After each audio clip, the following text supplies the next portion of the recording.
Hola, ¿qué tal? Muy buenas tardes. Bienvenidos a la cuarta jornada de Enlightened Virtual Edition 2020, la conferencia mundial sobre educación, tecnología e innovación. Estamos aquí porque queremos saber cómo será el mundo post-COVID y porque queremos responder al desafío de construir entre todos un futuro mejor. Hablamos ayer de los riesgos, pero sobre todo de las oportunidades que se plantean en la educación de los más pequeños. Y hoy vamos a preguntarnos por los desafíos en la educación superior. ¿Cómo están reaccionando las universidades? ¿Cómo tienen que ser los nuevos modelos de educación superior tras la crisis del COVID? ¿Qué peso tiene realmente la formación online? Esto es Enlightened 2020. Son las 4 de la tarde y vamos a comenzar. Pandemia y confinamiento. La crisis del coronavirus ha catapultado el debate sobre la educación. ¿Pero en qué punto estamos ahora? Lo cierto es que todas las crisis actúan como aceleradores de tendencias. Lo estamos viendo ahora. Basta mencionar el caso de Google. El gigante de Silicon Valley ha creado sus propias titulaciones por 250 euros. Y el debate es evidente. ¿Pueden las empresas competir con las universidades en materia educativa? ¿Es la colaboración el único camino? Hoy en día cualquier persona con acceso a Internet puede formarse gracias a la inmensa oferta de cursos online. El catálogo es inabarcable, pero también se plantean dudas. Una cosa está clara, la educación superior no volverá a ser igual que tampoco lo serán los estudiantes y sus profesores. Todos tenemos que aprender a aprender en este nuevo escenario y además los docentes tienen que aprender nuevas formas de enseñar. Los nuevos formatos de aprendizaje están ahí, han estado desde hace mucho tiempo, pero ahora se han hecho más presenciales y más esenciales que nunca. Un movimiento que algunos llegan a calificar de disruptivo. La pregunta está clara. ¿Qué significa disruptivo? Nuestro primer invitado de hoy es profesor de Marketing y Estrategia en la Escuela de Negocios Stern de la Universidad de Nueva York. Empresario, autor, orador en algunos de los eventos más relevantes del mundo. Seguro que muchos de vosotros le conocéis por su magnífico libro For, el ADN secreto de Amazon, Apple, Facebook y Google. Un libro en el que Galloway se plantea las preguntas fundamentales sobre las 4 compañías más poderosas del mundo. Hoy Scott Galloway nos va a ayudar a comprender mejor esa disrupción en la educación superior de la que hablamos. I would like to extend a warm welcome to Scott Galloway. Scott, what are we ready for what is come for?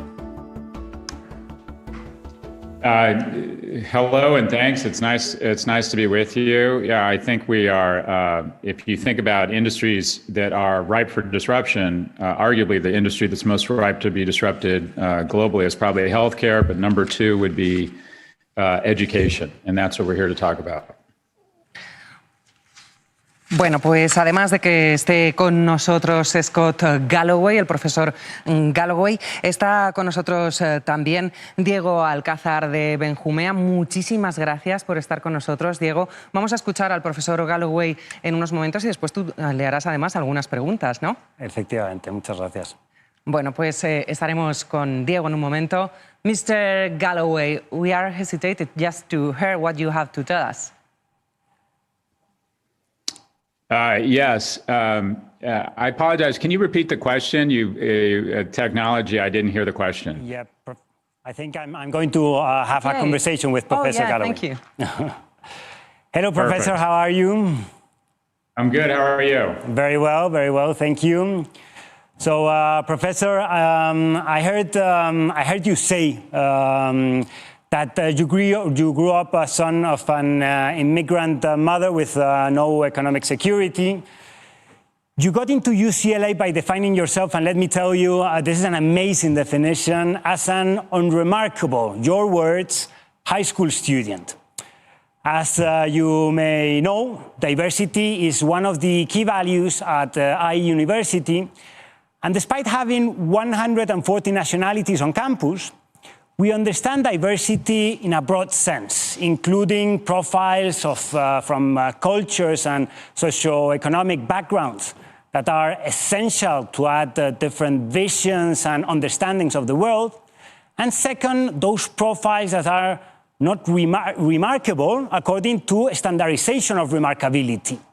For example, we have no GMAT obligation in our MBA, for example. No?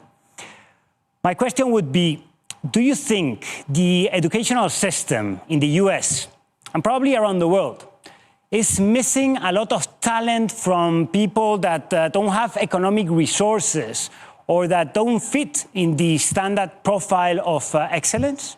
And what role do you think technology is playing in this inclusion? As you know, Salman Khan will be tomorrow with us here at Enlighted, and I guess he's also going to have a lot to say about this. Yeah, so let's set some context. In the United States and also in Europe, higher education has been probably the greatest lubricant of upward mobility in the history of our societies. This notion of enlightenment, this notion of trying to better yourself, and also this notion of a meritocracy where a very talented young person can work hard and with some luck get into this incredible platform called a college. And perhaps it might be a great leveler. And it's great for our society because we want people with the most influence to be a function of people who bring the greatest grit, character, and intellect. Unfortunately, I think in the US, and I think Europe is not far behind, the great upward lubricant, the great leveler of our society has turned into the ultimate caste system. In the United States, you're 77 times more likely to get into an elite university if you're from the top 1% of income earning households. People in the top quintile of income earning households send 88% of their children to college. People in the bottom quintile only send 12%. So unfortunately, in the United States, we like to think we're a meritocracy. That's true. We have a caste system. If you go to college, if you get into college, you'll make 2 to 3 times the amount of income over your lifetime than someone who doesn't attend college. And then within those universities, the brand name is very important. And the elite universities, or graduates of the elite universities, get to divide an increasingly concentrated level of the spoil. So we've transitioned from higher education being this incredible leveler, this incredible upward lubricant, to just an agent of a caste system here in the US, and I think increasingly in Europe. That's actually very interesting, and I guess COVID is going to play a major role because, in 2020, 1.5 billion students, as you know, have experimented school and university closures. That is more than 80% of students worldwide. We have seen how learning has moved from classrooms to homes. Hybrid models of learning have become the standard.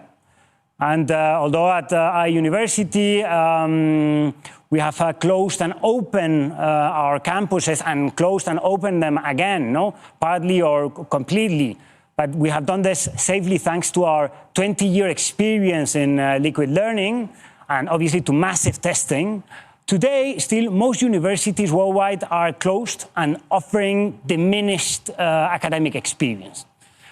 When COVID ends, do you think most universities will go back to business as usual? Do you think COVID is the great disruptor on the education systems worldwide? So if you think about what makes an industry ripe for disruption, it's a function of how fast its increased prices relative to inflation, and then whether or not there's any underlying increase in innovation to justify that price increase. So think about technology. Every year, technology gets substantially better and the price goes down. Innovation up, price down, and that creates tremendous consumer surplus every year. Mm-hmm. In the field of healthcare, we've raised prices faster than innovation. Our outcomes around infant mortality or life expectancy have not kept pace with the increase in costs. So you'd argue that healthcare is ripe for disruption. Raise prices faster than inflation without a subsequent or inherent increase in innovation or outcomes. But that is dwarfed by the gap, the consumer negative surplus of education. And that is in the US, we've seen prices over the last 30 years increase, or tuition increase 1,400%. And if you walked into a university lecture 30 years ago, the fashion would be different. They'd have laptops instead of iPads. They'd be drinking Tab instead of Diet Coke. But it would look, feel, and smell mostly the same. And so what we have is a product that largely hasn't changed in 30 years. The only thing that's changed is the price. So think of think of a Mercedes 30 years ago versus now on an inflation adjusted basis, it's actually less expensive and it's an entirely different automobile. Think about what's happened in technology. Think about telco, how much things have changed. So we have stuck out the mother of all chins. We are probably the most disruptible industry in the world right now. And the fist of stone coming to meet that chin is COVID-19, where all of a sudden the primary means of regulating and creating a cartel, and that is artificially suppressing supply. The means or the vehicle of artificially suppressing that supply was the campus. And that is my class brand strategy was limited to 160 kids because the largest classroom at NYU only fits 160 seats. Because of COVID-19, because we've gone all remote, I am now teaching entirely remote, and they've asked my class to expand to 280 kids, which means there are now 120 fewer students to fill seats for other marketing professors and marketing electives. Now, the opportunity is that should decrease costs. The downside is if you times that effect, one person teaching 280 versus 160, if you times that effect, if you will, that flight to quality, that scale by 1,000, we're beginning to talk about what might happen to universities. And that is there's going to be an enormous flight to quality. Supply will be ideally substantially increased across the best universities, which is going to put tremendous cost pressure on the tier 2 and the tier 3 universities who have benefited from price fixing and sort of a cartel. Universities have generally raised their prices in lockstep. So we're going to see not only demand destruction, fewer people decide to go to college, but we're going to see the top universities soak up more and more of the demand, resulting in an absolute destruction of economic viability for the tier 2 and tier 3 universities. We could see what has likely happened to restaurants in Madrid, where somewhere between 1/3 and 50% of restaurants by name are going out of business. I think you could see that same sort of destruction in higher education. We could see somewhere between 10 and 30% of our universities perish in the next decade. Yeah, thank you very much for all that information, and that's a lot of information to understand, really, because when technology is about to disrupt an industry, there's lots of things that need to have to be taken into account, no? Let me also ask you this question as a university. You've been in Madrid to our university as an exchange professor, and you know that our purpose at IE is to foster positive change through innovation, research, and education. No? We say, although my wife doesn't like it when I say this, but we are in love with change. I don't know what she thinks I mean when I say that. No, but you are a very visionary. And you have a very visionary and interesting view on the future of higher education. And as you say, you think it's an industry about to be disrupted. No? In an interview in New York Magazine published during the pandemic, we could read the headline, Scott Galloway predicts a handful of elite cyborg universities will soon monopolize higher education. So basically, your prediction is that education institutions will partner with big tech corporations. For example, we will have MIT at Google or Harvard for Facebook. And you gave us a lot of insights on skills and learning methodologies and technologies and scalability. And I would like to ask you some questions about this in a minute. But before that, I would like for you to answer us, why do you think big tech will go into education? And there's obvious reasons. And how do you envision these partnerships happening?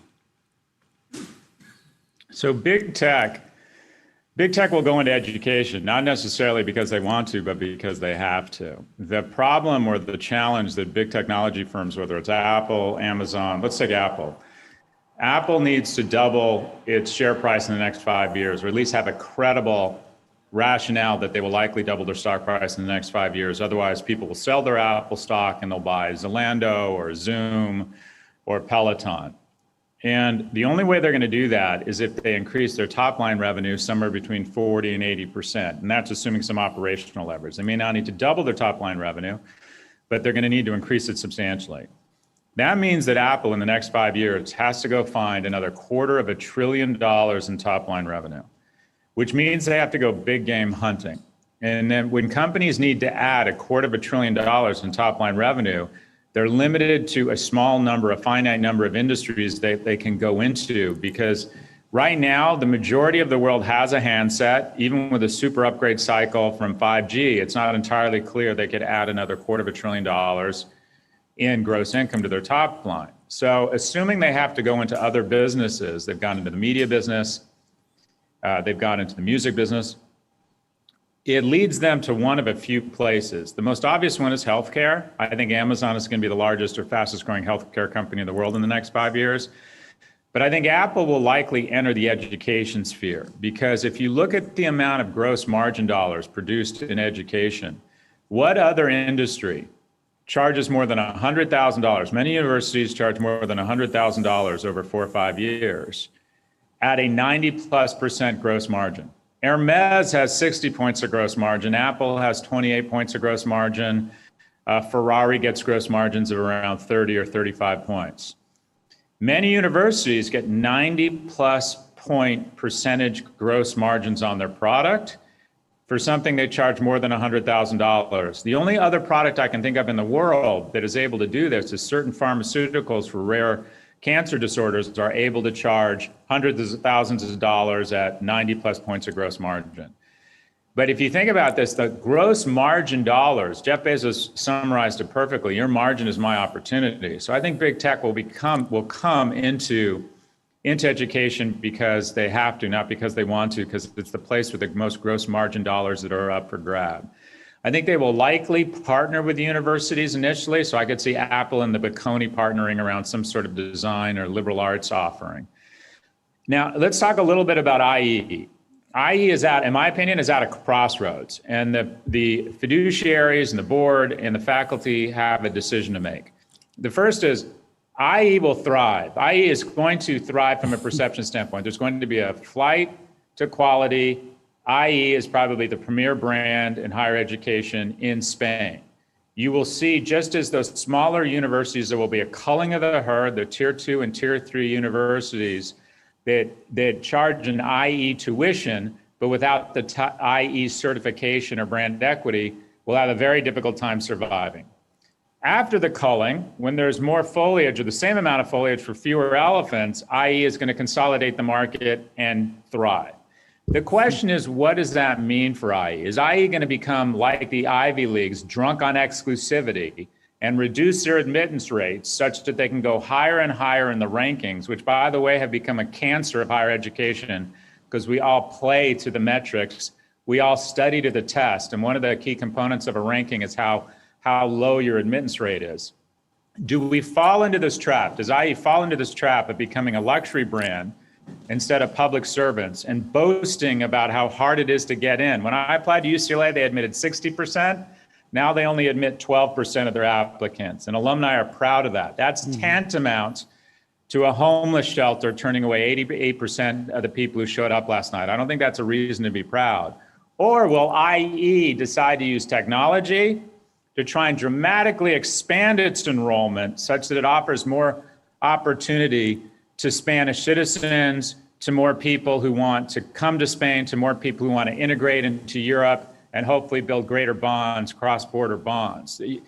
Great universities like IE are at a crossroads. Do they get tempted to become luxury brands such that alumni and faculty can feel more important and feel more credentialed, or do they stick to their roots as public servants and dramatically expand their enrollments using technology to increase admittance rates, decrease costs, and fall back in love with what I would refer to as the unremarkables? Two types of people get into world-class universities right now. Yeah. Children of rich people and freakishly remarkable young people. And I can prove to you that 99% of our children are not in the top 1%. So IE and the rest of the world-class universities need to fall back in love with unremarkable children. Yeah, absolutely. And let me tell you from the IE side. First, I envy Ivy League universities with such margins that you have. because that's not the case in our university. But I envy Ivy League universities. And second, I mean, I think the mission of a university, and I want to ask you about this as well, no? It's not just about delivering skills. This is one of our missions, no? The mission of universities is also to create knowledge through research. And third, there's also a mission of universities, which is offering social interaction of their students. I mean, you went to campus in UCLA. You see how your students are taking huge advantages from being in New York, in the village. So I think one of the important things of higher education is to offer, we call it at IE, a liquid experience, liquid learning, in which you can combine hybrid formats, online, face-to-face experiences, also on-campus and off-campus experiences, asynchronous and synchronous experiences. And I think, yes, absolutely, in education, in skills, we need to scale up. We need to scale up and to reach out much more people. And I think technology is going to be a great ally to do this. And actually, the pandemic is accelerating our, we've been in contact, we've been delivering liquid learning for 20 years, no? But other institutions are now getting into online and blended education, and I think that's a great advantage, no? But yes, obviously, we need to rethink our own models, no? But on this, I would like to ask you, do you think, as I said before, universities are, big tech corporations entering, universities should deliver skills as their only mission? Or, you think there's other areas that add value there? We have a tendency, so the fastest way to process information is binary, to think of something, every issue in zeros and ones. So we think about vocational schools or liberal arts education. And the reality is we need a mix of both. In the US, we haven't invested enough in vocational programs. At the same time, a lot of people are critical of a place like Germany, where from a very young age, they decide that you are going to be in a certain vocation and maybe don't give people or shut off avenues for exploration that young people should have. So obviously it's a balance. When it comes to digital, people have a tendency to say, well, the remote learning doesn't work. And we're not talking about all remote. You're right, the key word is hybrid. And that is, if you took 50% of the courses at NYU or at IE online, you effectively overnight double the supply, or you double the size of the campus, I should say. So we tend to think at UCLA, they say, we just don't have any more land. We can't let any more kids in. And that what you're talking about, so we could double, if you will, the supply, the primary governor or friction in dramatically expanding supply and decreasing costs has been classroom space and tenured faculty. And I think you could expand the supply of both of those things cost effectively with a mix of technology and in person. And I think the dirty secret is we could take half our classes online without much of an erosion in quality. Now, what you're talking about, the softer stuff. When I went to UCLA, I learned accountability. I went on academic probation and I realized that a lack of discipline and a lack of effort has ramifications. I fell in love. I got my heart broken, and then I realized I was going to be okay, and I developed resilience. I ran for student body and I lost, more resilience. I joined crew and I learned how to push myself harder than ever before. I used to get too drunk and throw up and learn my limits. I spilled into adulthood in this wonderful, safe, joyous environment. Those softer skills of higher education scale really well. Young people figure out a way to socialize, they figure out a way to interact, they figure out a way to play sports, they figure out a way for intellectual curiosity. That scales really well on its own. What hasn't scaled is the ability to let in more students, because admittance departments and university administrators and alumni and faculty have become drunk on exclusivity because that artificial scarcity raises their salaries, it raises their prestige. So I agree that the softer stuff, the leadership skills, the social skills that if you're fortunate enough to go to a great four-year university you get are invaluable. That stuff scales on its own. If you doubled the population of students at UCLA, NYU, and IE, they would still learn their limits. They would still fall in love. Many of them would still decide they want to be philosophers. Many of them would discover they want to be journalists. That will scale really well. What we need to focus on is breaking the wheel of artificial supply constraints such that we can make excuses not to let in kids who aren't freakishly remarkable. The only people getting into the great universities now are the children of rich kids or kids who are freakishly productive from the age of 15 to 17. And many of us, most of us, aren't remarkable from the ages of 15 to 17, but we still might have remarkable futures. And the fear is that we're precluding or we're shutting off an incredible supply of people who are going to be remarkable in the future. And that is the mission, I think, of public universities, is to find unremarkable kids and give them remarkable opportunities. And we end up finding that many of them turn out to be absolutely remarkable. So it's not either or. Technology can open it up. It'll be a hybrid model. The social stuff scales really well.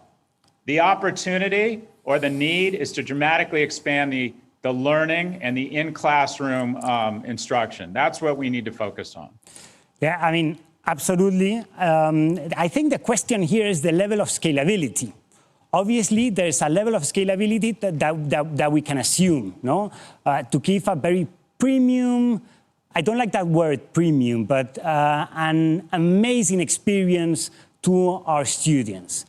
But the point is, those partnerships, first, are they going to scale this in order to make it possible that we can still have an interest-free space in universities where we can get drunk, as you say, and we can meet our first girlfriend, or we can have a safe place where say, I don't know, stupid things. So are these partnerships going to allow us to do that? First, and second, what problems do you envision with this kind of partnerships? Because as far as every industry they have entered, they are now quite monopolistic in those industries. So what would be the outcome of those kind of partnerships if at the end they are going to end up really as a monopoly and all the threats that implies, no? So we have a tendency, college, higher education, at least in America, is so ingrained into our society that the majority, so only a third of Americans get a college degree, but 99% of the people in positions of influence and power have a college degree. And if you look at the most influential people in media, in government, and in business, it's somewhere between 90 and 99%. So the most powerful people have a very fond memory of the traditional college experience that includes soccer, football games, leafy campuses, fraternity parties. But the reality is there are a lot of kids that are fine getting a vocational experience and just want certification so they can have a better shot at providing economic security for them and their families. The Cal State system in California graduates 500,000 students, 88% of them commute, meaning that the majority don't want that or have access to that on-campus experience. But the tuition is only $7,000 for in-state students, which is incredibly low in the United States. I think that is where, quite frankly, America and Europe get stronger. And that is, if you're fortunate enough and want to have access to the on-campus experience, it's wonderful. It's something we all look back on fondly. But the most important thing, or the priority, is that we have a generation of people that have the skills to be productive in an economy such that they can innovate and they can provide economic security for them and their families. And again, it's not an either or. It's not an expensive, typical 4-year college experience. There needs to be a variety of options based on your personality, your needs, quite frankly, your economic wherewithal, and what the opportunities are. And we have a tendency to think that everything should be focused on this prestigious 4-year experience. And we have to break out of the notion that the only people who are fit to lead our society are the ones that go to a typical 4-year college and have that type of experience. There are a lot of people who are very capable who don't want that experience. So, for example, what's prohibiting NYU and IE from having both? Having certificate programs that are lower cost, that are more vocational in nature, but also having the opportunity to come to Madrid for 4 years and have some of the wonderful intangibles we're talking about. And the reality is some people just have more options than others. We live in a capitalist society. The children of rich kids are going to have more opportunities. The kids who work exceptionally hard and are successful by the age of 18 and accomplished are going to have more options. That's the reality of the society we have chosen. But does it have to be an either or? Do you get into a 4-year college or you get nothing and sort of get relegated to an underclass? In America, we are headed towards a society with 3 million lords being served by 350 million serfs, and higher education feeds into that dangerous trend. In terms of big tech, I think that you're right to be very cautious. Yes. When big tech enters an industry, a few things happen. One, generally speaking, there's some good things, costs go down. When Android enters the handset market, you can now get a great phone for free, effectively. Yeah. When Amazon enters retail, retail costs come down. There are some real consumer benefits to when big tech comes in. Yeah. Over time, they use that cheap capital and that momentum and that growth to begin slowly but surely sucking the oxygen out of the room for every other player. And we end up with a small number of players that garner all of the shareholder value. And also we lose a certain amount of our humanity. The people who are in charge of IE are people with liberal arts backgrounds. They think a lot about the Commonwealth of Spain. They think a lot about integrating the importance of creating bonds across border. The shareholders and fiduciaries of big tech do not think that way.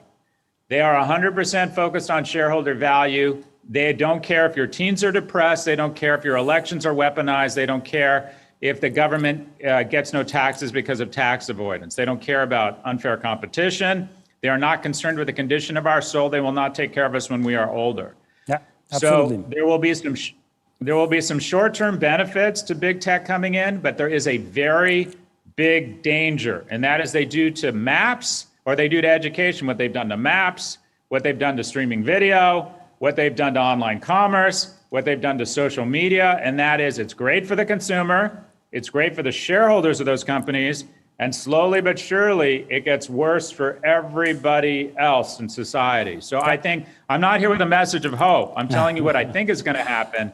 I'm not sure it's good that big tech is getting into education. Yeah, no, I completely agree on the balance between scaling up education through certificates, certifications, badges, etc., and also given the full experience, the full university experience. And we need to find the balance there, because obviously we are not yet at that moment of offering that balance. But I think that we are conscious about it. And I think that's very important. I want to ask you a question, and I'm a bit concerned with time because I wanted also to ask you about big tech and its opportunities and risks. But only a quick question about faculty. You're a great communicator, Scott, but probably this is not the same with many other faculty colleagues of yours. And they need to reskill in order to be part of this transition into hybrid models, into liquid education.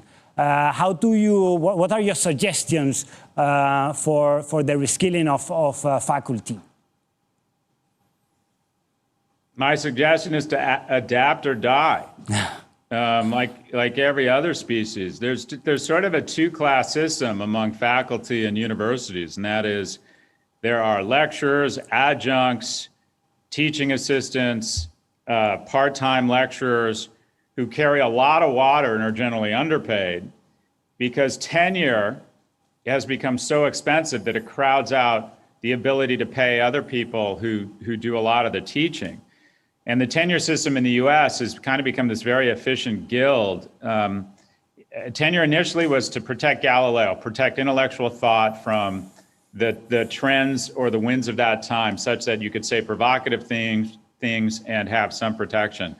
The reality is, I believe at business schools, we don't need tenure. And that is, we haven't said anything that provocative in the last 50 years. The difference between dark water and blue water economics, the difference between GAAP standard, GAAP 1 and GAAP 2 accounting is not that controversial. It's become a means of increasing compensation and lowering productivity. And I don't make this statement lightly, but I think over the last 30 or 40 years, at least in the US, every decision that university leadership makes is largely focused on one thing: how to decrease their accountability while increasing their compensation.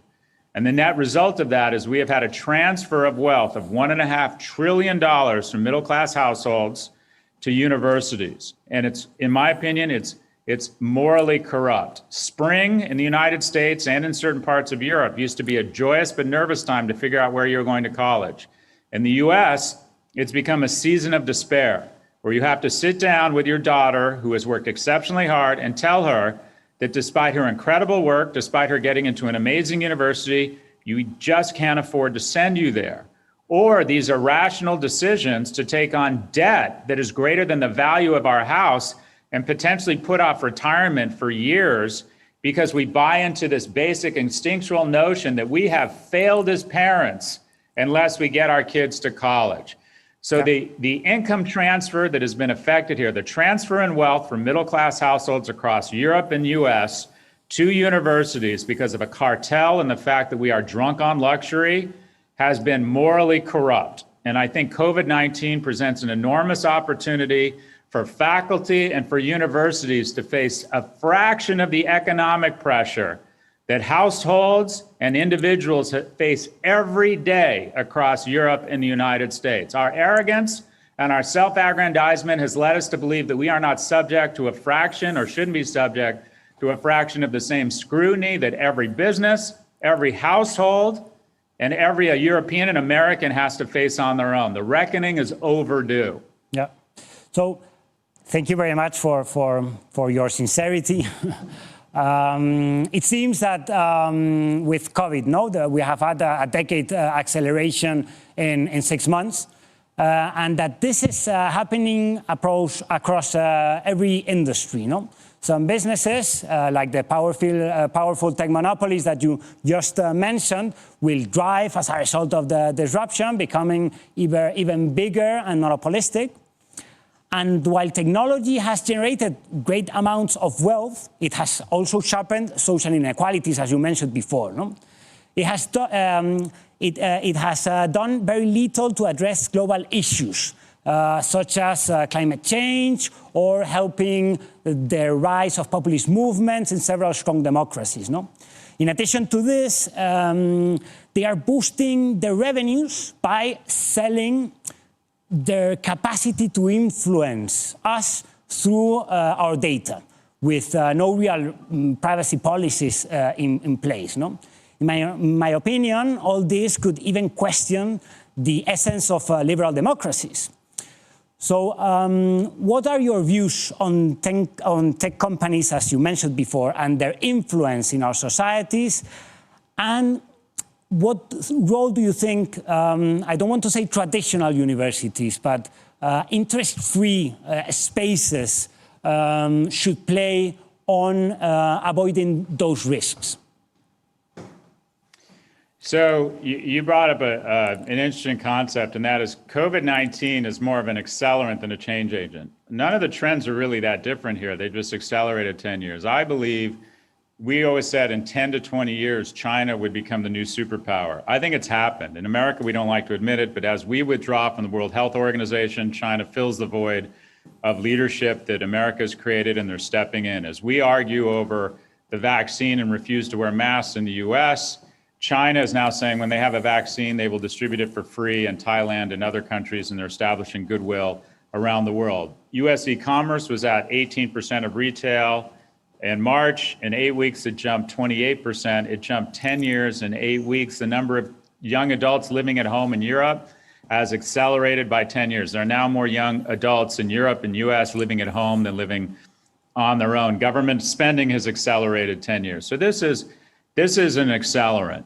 Unfortunately, one of the key steps to tyranny, and we saw this in Germany in the 30s, is that when private power begins co-opting the government, when the government is no longer a countervailing force but a co-conspirator to private power, it takes us to very ugly places. And I think that the power that these companies have, in the last 6 months, Amazon has added the market capitalization of all retail in Europe.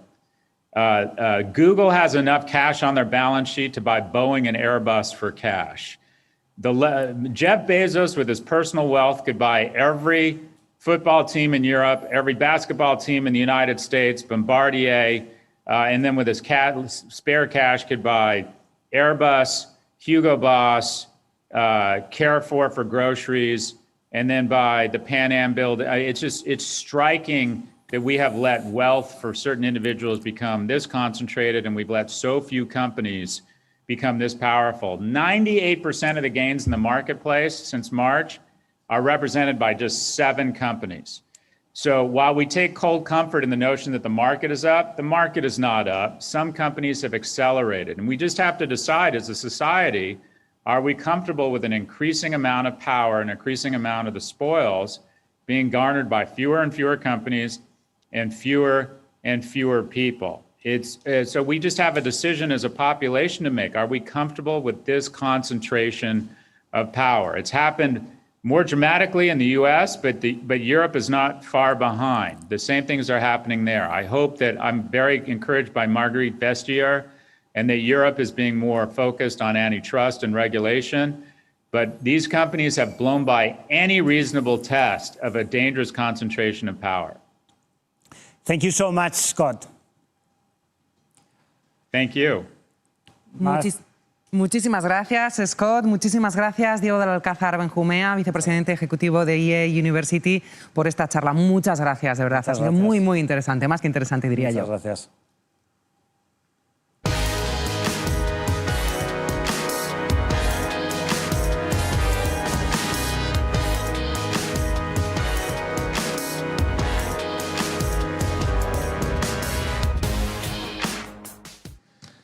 Nuestra siguiente invitada sostiene que la educación debe fomentar el pensamiento crítico y la inclusión social.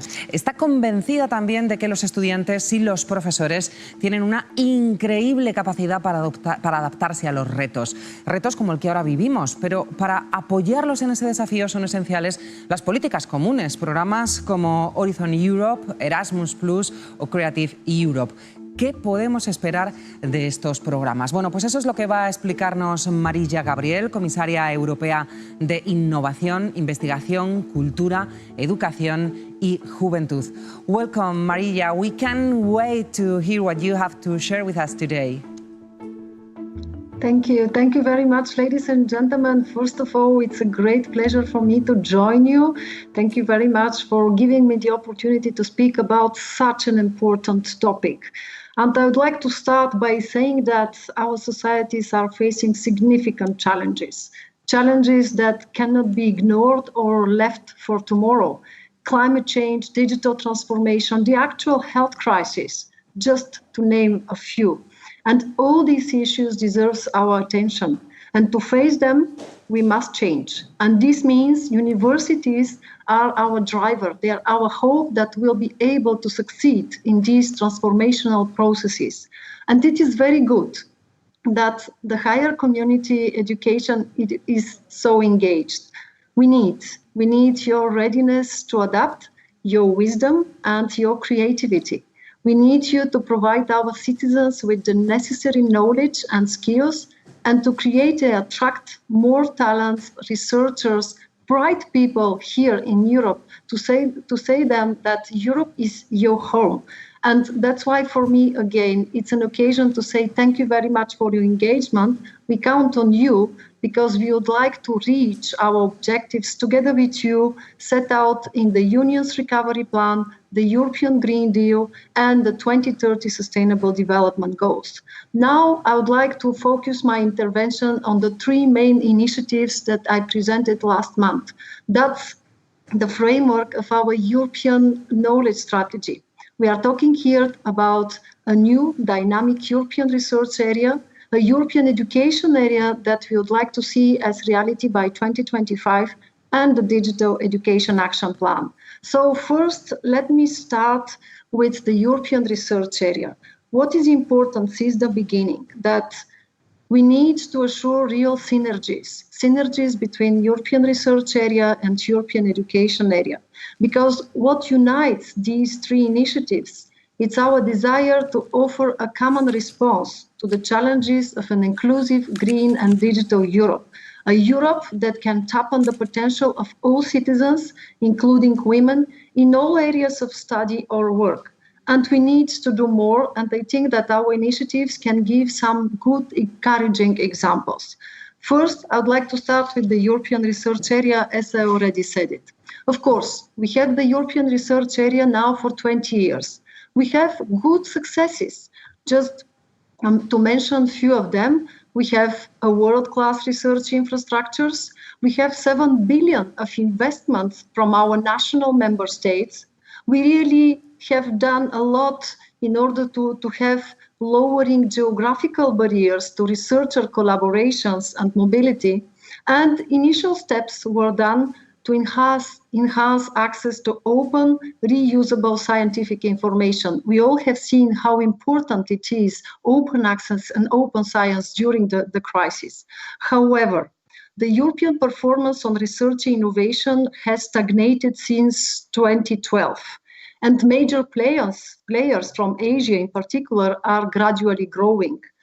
Recent figures show that the European research and development investment is at 2.19% of the GDP, far from our objective of 3%. So that means that on average, only 2 out of 100 euro generated in Europe are invested in research. And we need definitely to change this. We need to see how the excellent results that we have in science can be translated into products and services, how we can create markets thanks to the excellence of our researchers and our universities. And that's why now we propose new 4 objectives of the new European research area. First, we need to prioritize investments and reforms in order to accelerate the green and digital transformation, to increase our competitiveness as well as the speed and depth of the recovery.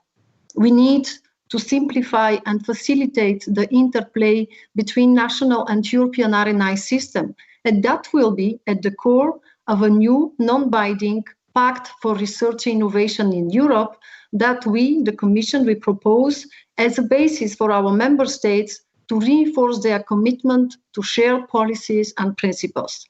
Second, improving access to excellence in order to achieve stronger R&I systems across the European Union, because inclusiveness and excellence are the 2 sides of the same coin. That's why we would like to see that member states with lower performances are able to join the excellence. And that's why we would like to put in place the European Research Area Forum for Transition. And we would like to support our member states in our research innovation community to strengthening the mobility opportunities for researchers to access excellence and expand their experience through dedicated mobility schemes between industry and academia. And that's the third point. We would like now to translate the research innovation results into the economy. It means fostering resilience and competitiveness of our economies and societies. And that's why we would like this time to propose to have a common industrial technology roadmaps between academia and business in order to see how we can translate the results into products and services. And finally, there is a need to progress on the free circulation of knowledge, considering an ethical and human-centric approach. That's the added value of our European approach to research and technological development. We need to invest in developing the skills of our researchers while connecting all actors across Europe, including in education, training, and labor market. So you can see the new European research area will support Europe to restructure its research landscape, and that will be done through cross-border cooperation, critical mass building, better coordination, and improvement of national research policies and systems. And this will be done in synergies with the European education area. And this brings me to the second flagship initiative, the European education area. Now, what we would like to see, that European education area this time will be a reality by 2025, because there is some non-acceptable numbers in Europe. You know that more than 40% of adults in Europe have insufficient digital skills. Only 5% of students can have Erasmus Plus experience. Education investment in many member states has been continuously decreasing. And as a result, now this time, we would like together European research area and European education area to bring better results. And that's why I'm very glad that today you have rectors coming from different universities in Europe, because we count on them for our flagship initiative, the European University Alliances. Now, actually, we have 41 alliances with 280 universities engaged in this initiative. What is different this time is that we would like to see ecosystems with at the center our universities, but by adopting a challenge-based approach to learning, teaching, and research. And our hope is that these alliances will set a model that will be enough flexible, it can be used by institutions across our continent. Yes, we have challenges to solve. We need finally to find solutions about the automatic recognition of diplomas. We need to think about the European degree. We need to see how to tackle all these national barriers that actually we have. And in this respect, it will be very important, the role of the European universities on something new. It's my proposal to have a European framework for micro-credentials, because we know that people in the workforce need to reskill and upskill given the pace of change in the labor market. But for many, it is impossible to take a long break from work and get a degree. This is why we need flexibility in providing skills and diversified, innovative, and accessible opportunities for citizens. Actually, we are working with our stakeholders on this, and of course, I count on our universities to allow us to have these opportunities as fully recognized and quality certified. And in this framework, in this context, it's very important to have a more clear picture what happened between the labor market and our graduates. Because actually, we would like to have a new initiative, a European graduate tracking initiative, because this is the link with the labor market. Feedback from graduates after they have finished their education is essential for ensuring that the knowledge, skills, and competencies acquired by students are of high quality and relevant to the world of work. We don't have this data for all our European member states. We started with 8 of them. I can only encourage all the member states to join us in this initiative, because that will be useful for our students, for our universities, for the labor market, for us as decision makers. Finally, I would like here, when we talk about the European education area, to touch something completely new. We would like to have now, in order to facilitate the green transition, an education for climate coalition.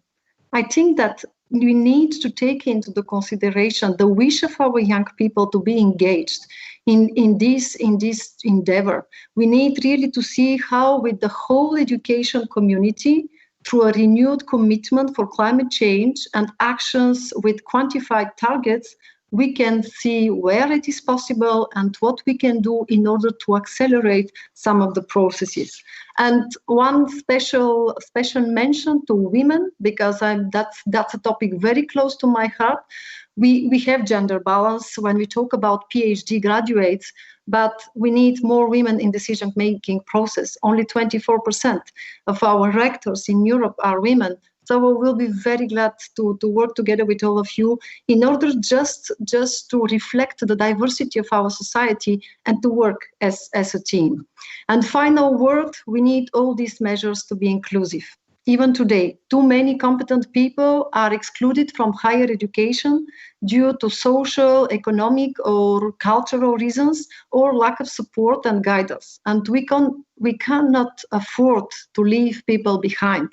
All these measures for us are important, and that's why allow me to share with you that as a next step of the area of higher education, we'll launch an online public consultation aimed at the co-creation of a transformation agenda by the end of next year, 2021. So we must start to work immediately. And finally, the third part of my intervention is linked to the Digital Education Action Plan. We know that we cannot tackle the challenges we face without being able to use all the tools at our disposal. This is why we need to improve digital education. During the crisis, we have seen that there is some weaknesses, but we have some very, very good strengths. The weaknesses, we need to work on connectivity, we need to work on equipment, we need to work on more training for our teachers, for our young people. But at the same time, what was extraordinary, that was the creativity and the mobilization of all the people engaged in this education process. So I think that in our digital education plan, what is important first is to identify the two main pillars of our initiative.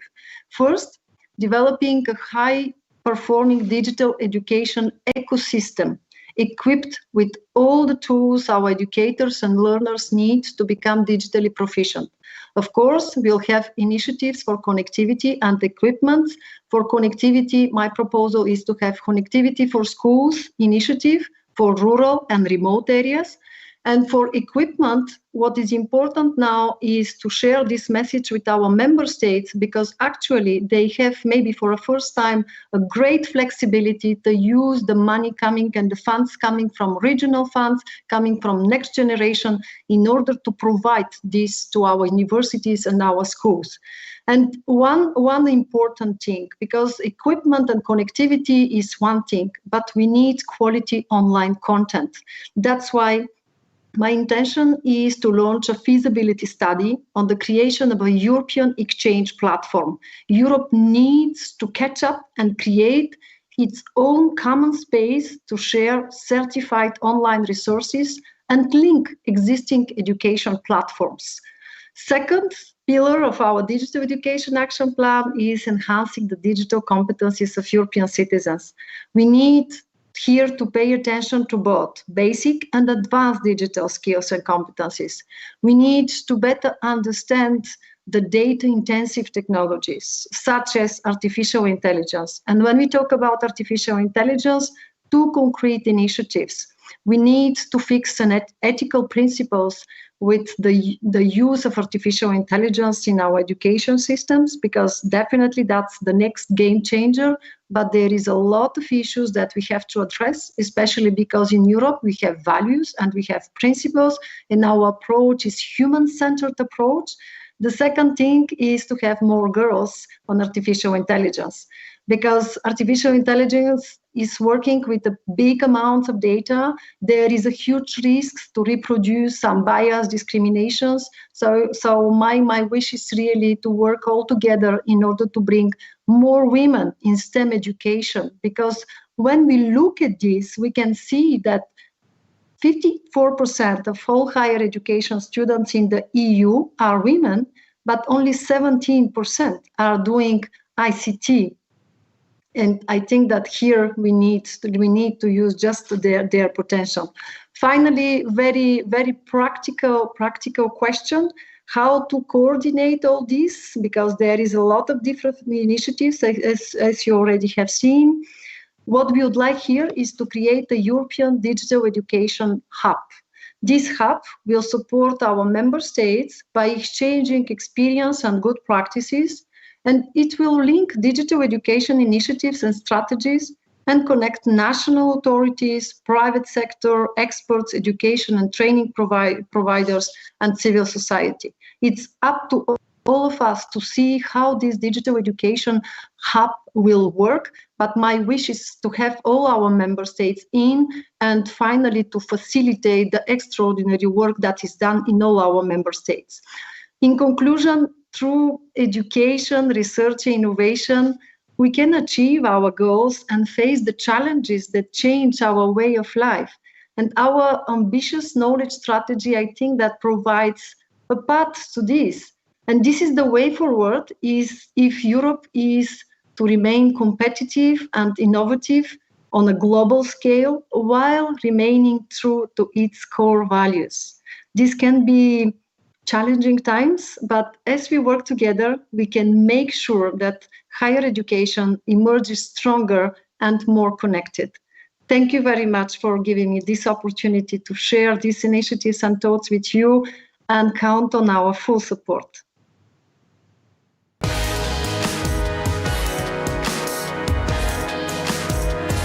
As Maria has perfectly explained, adopting digital fluency is one of the main challenges of the near future, and universities are also facing this challenge. Students and teachers are doing everything to find the right balance between safety measures and learning management. Masks and hand sanitizer are not only mandatory, but also part of the life on campus. With all this uncertainty and chaos, universities have to endure the digital transformation process. Thankfully, universities are resilient institutions. How many dangers have they faced throughout history? And here they are, after all. The coronavirus crisis is seen as a threat, but also as a booster for research and innovation. Only time will tell.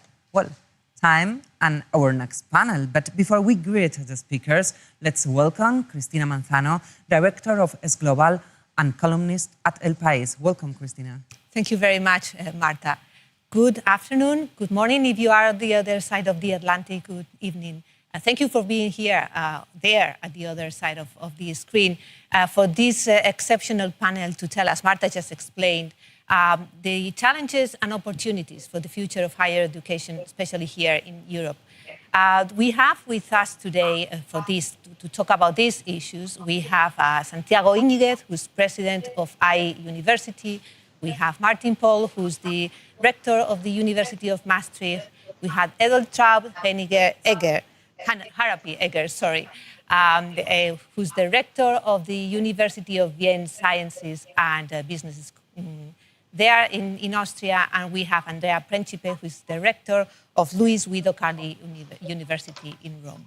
Marta explained very well all the different aspects of these challenges and opportunities, but I want to start from the very beginning. The first impact that the pandemic has had on higher education, on education in general, is that it has become totally virtual. And I wanted to start with Edeltraud. I wanted to ask you, do you think this is a permanent trend? Are we seeing now students going back to classes normally? Do you think it will stay forever? What is your opinion?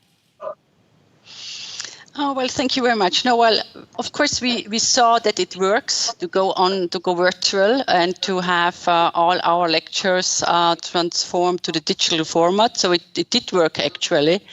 But nevertheless, we can see that our students and even also our faculty members, they are a little bit exhausted from all those different online formats, online meetings. And now, since we started to invite them, at least partially again, back to campus, I can really see how happy they are to meet again, to have a kind of a social interaction, to get the feeling, to get the spirit of the university and the campus life, even with those regulations we have because of safety reasons. So since they are aware of the fact that they really missed a lot, this direct meeting and face-to-face meeting and debating, I don't think that we can on the long term actually exclude and finally substitute all those interactions by digital formats. One of the main pillars of this new trend is the role of technology, of course. And we are hearing much and more about what it's called hybrid education, because as you well mentioned, many students want to go back to the classrooms, but suddenly we have the virus again. I wanted to ask Santiago how IE is facing this trend towards combining face-to-face and online education. Well, we have been working for the past 20 years in hybrid formats, and thus we were able to jump when the pandemic was declared. We had here in Spain a state of alarm. So we were able to jump into hybrid formats on the spot without any sort of solution of continuity. But I agree very much with what the rector of Vienna University was saying before. Education is an embodied activity.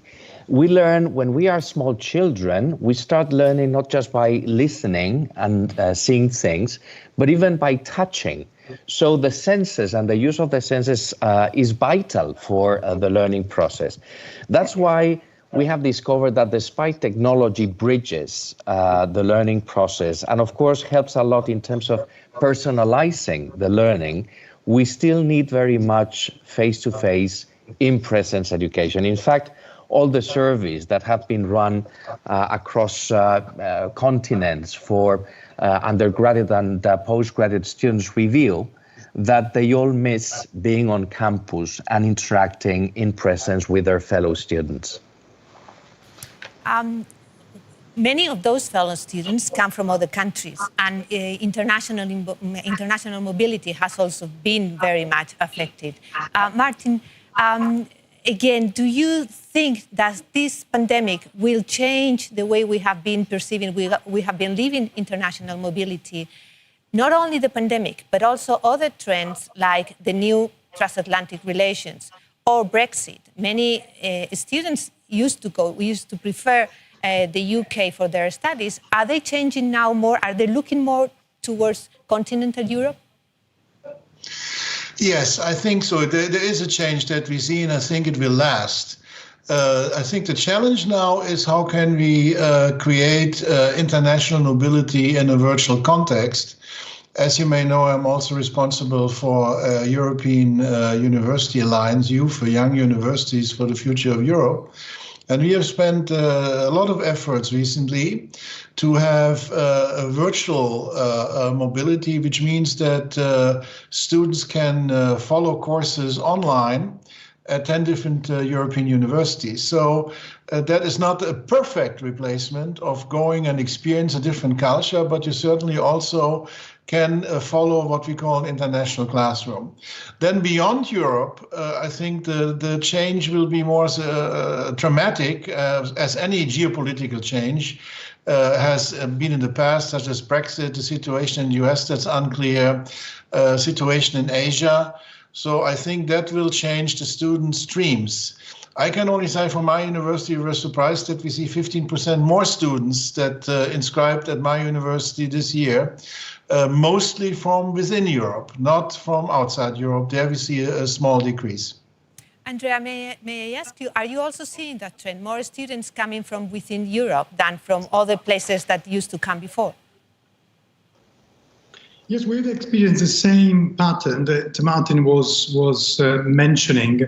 Although, against all odds, we did receive a very large number of applications from international students. As a matter of fact, we more than doubled the number of applications. So this means that there is, I think, a need which is now ingrained in the students' DNA and student minds, that international mobility is part and parcel of the educational path. So although probably in the short term we will experience somehow a reduction of mobility of students, which can be somehow substituted with what Martin was saying, using digital technologies. In the medium to the long term, we do expect that we are going to still rely upon international mobility, and again, as an important dimension of students' career paths. Let me touch upon the economic factor, because the economic crisis is one of the most known effects of consequence of this pandemic. And I would like to ask you about both the impact for higher education institutions and for the students themselves. Let's start with the institutions. Edeltraub, how can universities face the decrease in tuition fees if students are not going back in as large numbers as before, for instance? Or how can universities face the development, the research needed, the investment in technology needed to face this virtual future? Do we have enough resources to be up to the level of the challenge? Well, I think this is a kind of a political question. You know, I'm a rector of a public university, which means that I am not relying on tuition fees, because our understanding is that education is a public good, which is then funded by public money, by taxpayers' money. If you have an idea of, you know, that education is an investment in your own human capital, then of course it's more an idea of private good, where you have to invest in your own market value. And then, of course, you are more on the side of tuition fees. What I can see now, compared to my colleagues from those institutions who really rely on tuition fees, that they face severe financial problems on the long-term run as well. So I'm a little bit lucky. I'm a little the lucky guy, I guess. So I can see that even we have always the discussion on depending on political situations by being a public university, at the moment, this saves us from financial damages. However, what we will see is that probably more and more students can't afford an education, because it's not only about tuition fees, of course, it's only about, you know, not contributing to family income, or also do have to work for their own economic reasons.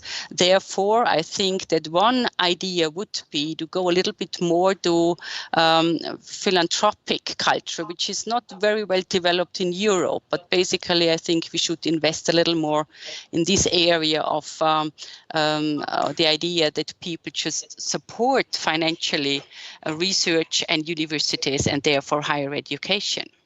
You are totally right. Even if you don't depend on tuition fees, the challenge is also for public finances when they are going to be much more stressed due to the crisis.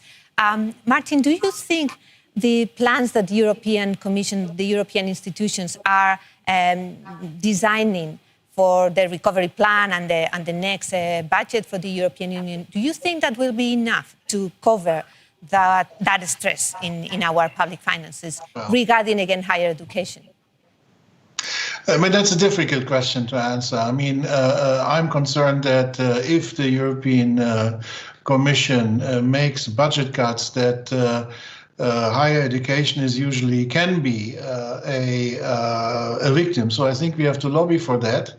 But on the positive side, there's also a lot of investment now. I was more concerned, I would say, if you asked me this question 4 to 6 weeks ago, but I see in many countries, also in my countries, the willingness to just invest to conquer the crisis. And I think that's what you also need at universities. But I would agree with my colleague from Vienna. In my country also, the universities are at the moment financially stable. What we have to worry about is the students. The economical situation is the students, the family where they come from. Will they still be able to afford to go to university? So that will be the challenge for the future. But in terms of my national funding, I am very optimistic in Europe. I hope we can convince Europe that investing in higher education, in the higher education area, is still an essential feature.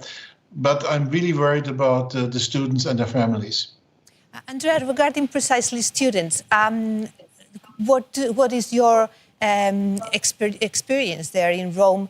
Are students dropping out because of economic problems? Are there enough financial support for them? Are they changing? Is a university college degree still the door to the social ladder, the social ladder to step to another way of being in life? Is this still something that most people want to have now? Well, I do think, and of course I'm biased in this respect, being the leader of a university, although it's a private university. I do think that students and in general university education, academic education, still represents the way to prepare the next generation of leaders, and therefore offer opportunities also to students that cannot afford. As a university, we have not experienced any number drops for students, but we do have offered to students, even students already enrolled at Lewis, grants to support them because of the economic crisis, which has not been particularly important as yet, but I do think that will kick in later on. So I think we should be aware of this, and I think we should also try to think about different other solutions. For instance, we have liaised with a few banks to offer loans. At the same time, we also liaise with companies to increase the number of grants and scholarship to students. Thank you. One of the major things that we are seeing that the pandemic has created is to increase the gap, the inequality gap, in many aspects, but also in education. We have heard many stories of children in their homes which didn't have good internet access, for instance, which didn't have the equipment, the computers, and so on. At the university level, Santiago, how can universities keep assuring that gap is not widening in the coming years? What is your experience from IE? Well, sure. I mean, this is one of the major issues that we all talk about these days, accessibility to higher education on a universal basis. And linking, your question to previous comments, because education is a common good, which is provided by both public as well as private universities, but it's a costly activity. And what we find is that states and governments are dropping their investments in education across the board. This is happening in the US as elsewhere. We are also finding that there's some resistance to pay high tuition costs. So we need to gather the support of many different agents from public and private sources, including, of course, fundraising activities in order to finance our different activities and provide universal access to applicants and students.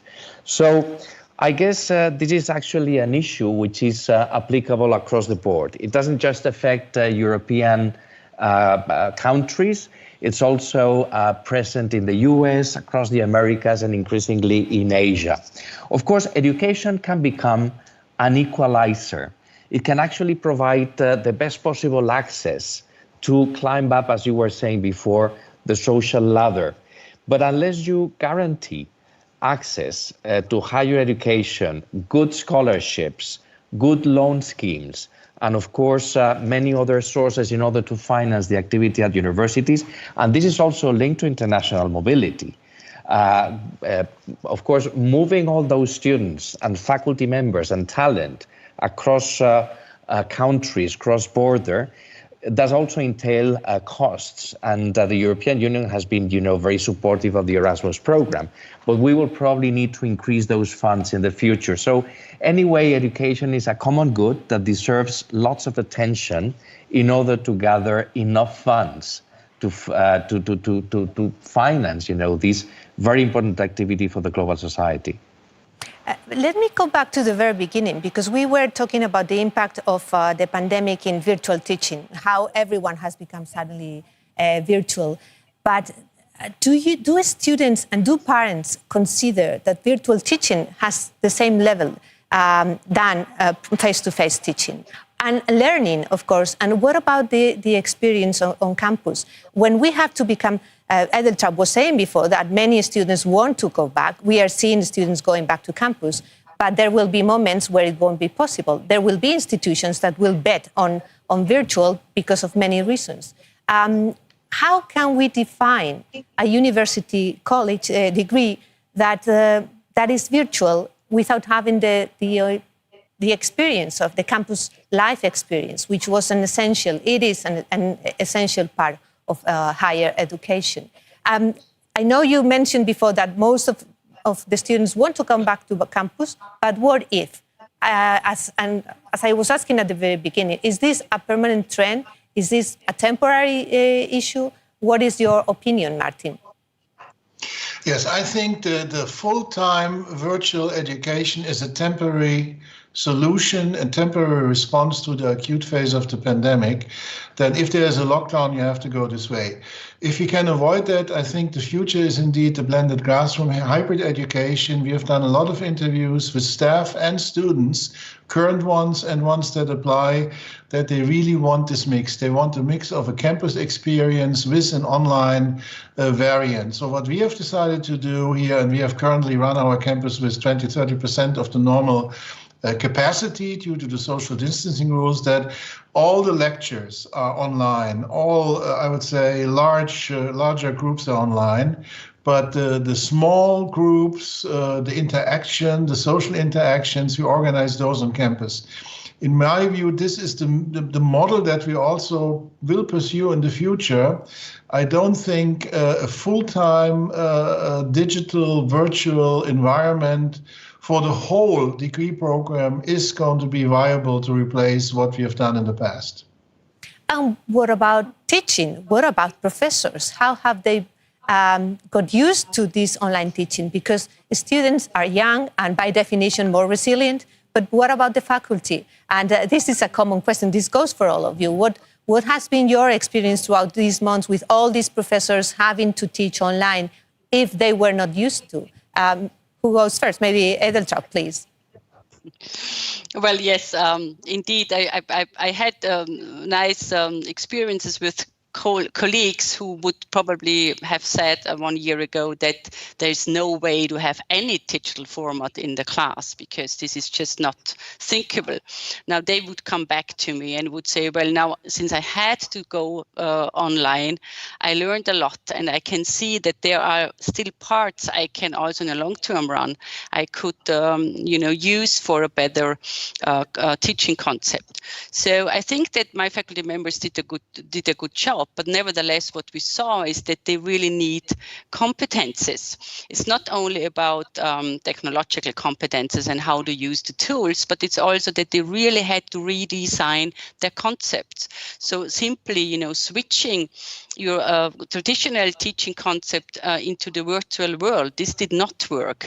But in order, to have a high quality teaching performance, we really had to offer coaching, we had to offer workshops, we had to offer a different kind of further training of community learning from each other and so on.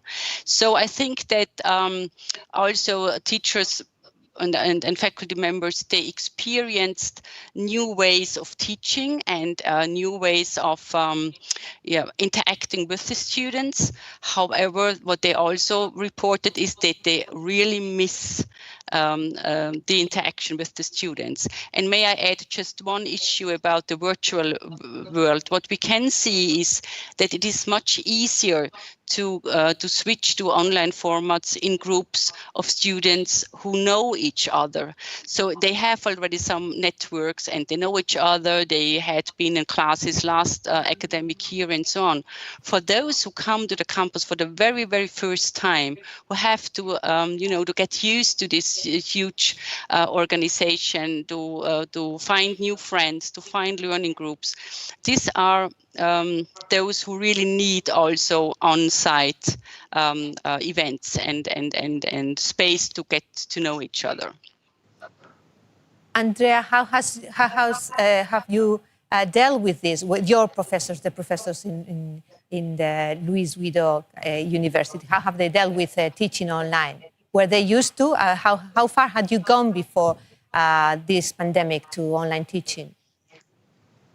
Well, I'm smiling because I like to say that we, due to the pandemics and due to the lockdown, each of us was somehow forced to attend a crash course into the future.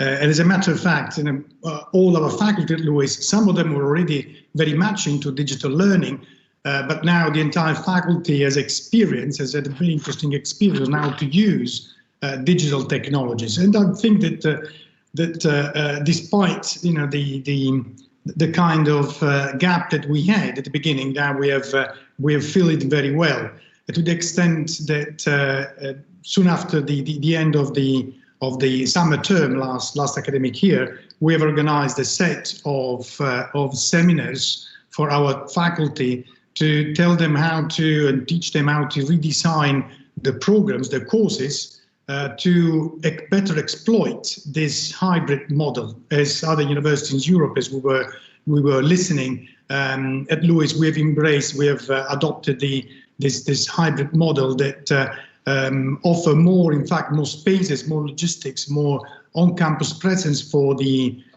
freshers, for the students of the first years, and overall for the other students is a 50-50 online vis-a-vis in presence classes. Because another thing that we've learned during the lockdown is that online teaching has great opportunities, and I do think that we need to take online teaching and digital technologies into account when we're going to be redesigning further on the programs and the courses. But we shouldn't forget that learning is a social process, and in fact, it's also a socializing process. So we do need to have in-presence lecture, in-presence interaction, in order to make sure that learning does take place and can be augmented by digital technologies. So cannot be substituted for it, but can be augmented by digital technologies. Santiago, I has been a pioneer in online teaching. It has been there for 20 years.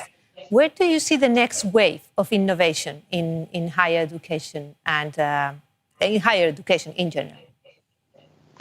Well, if I can link, your question with the need of having our faculties adapted to this new environment, because many of the consequences of the COVID are here to stay in terms of how technology has become much more embedded in the learning process. So I guess that the major contribution of technology in the future will be the personalization of learning. Technology provides the opportunity to identify and potentiate all the skills from participants, from students. And if we prepare our professors, our faculty, in order to orchestrate this process in the best possible way, we can actually enhance the whole learning process. So this is actually what we are seeing now at IE University. Of course, it's very challenging because running hybrid formats demand from professors that they manage the platform and at the same time have an eye on those students who are attending in presence, but also take care of those who are attending on remote, and at the same time manage, the blackboard, the digital blackboard. So it's quite stressful. Already teaching, is stressful. If you add all those elements, it can be actually a very demanding task.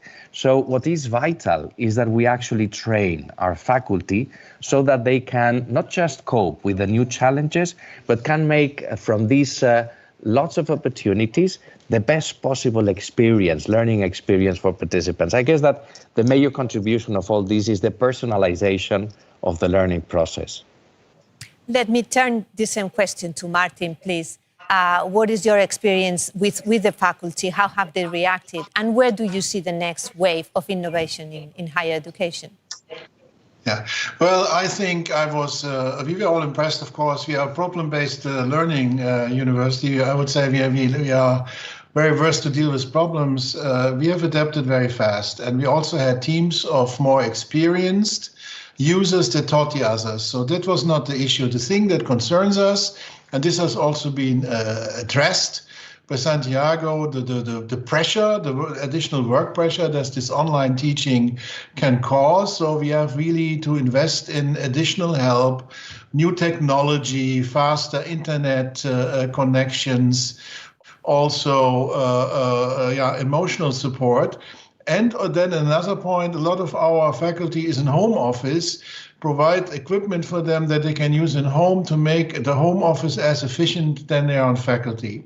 The future in my view, is that we have to develop this virtual aspect even more, and also add new technology. And then we can easily ask our students, who are in a generation that's extremely creative. So we have experimented with new virtual formats, such as in the teaching process, such as hackathons to address certain issues that the students really love to do, or also gaming strategies to integrate in the process. What we have to do is move away from the idea of digital or virtual education in the sense we're doing it now, sitting across each other on a flat screen, to really find the creativity that a lot of these young people have and integrate it into the virtual aspect of our hybrid education system of the future.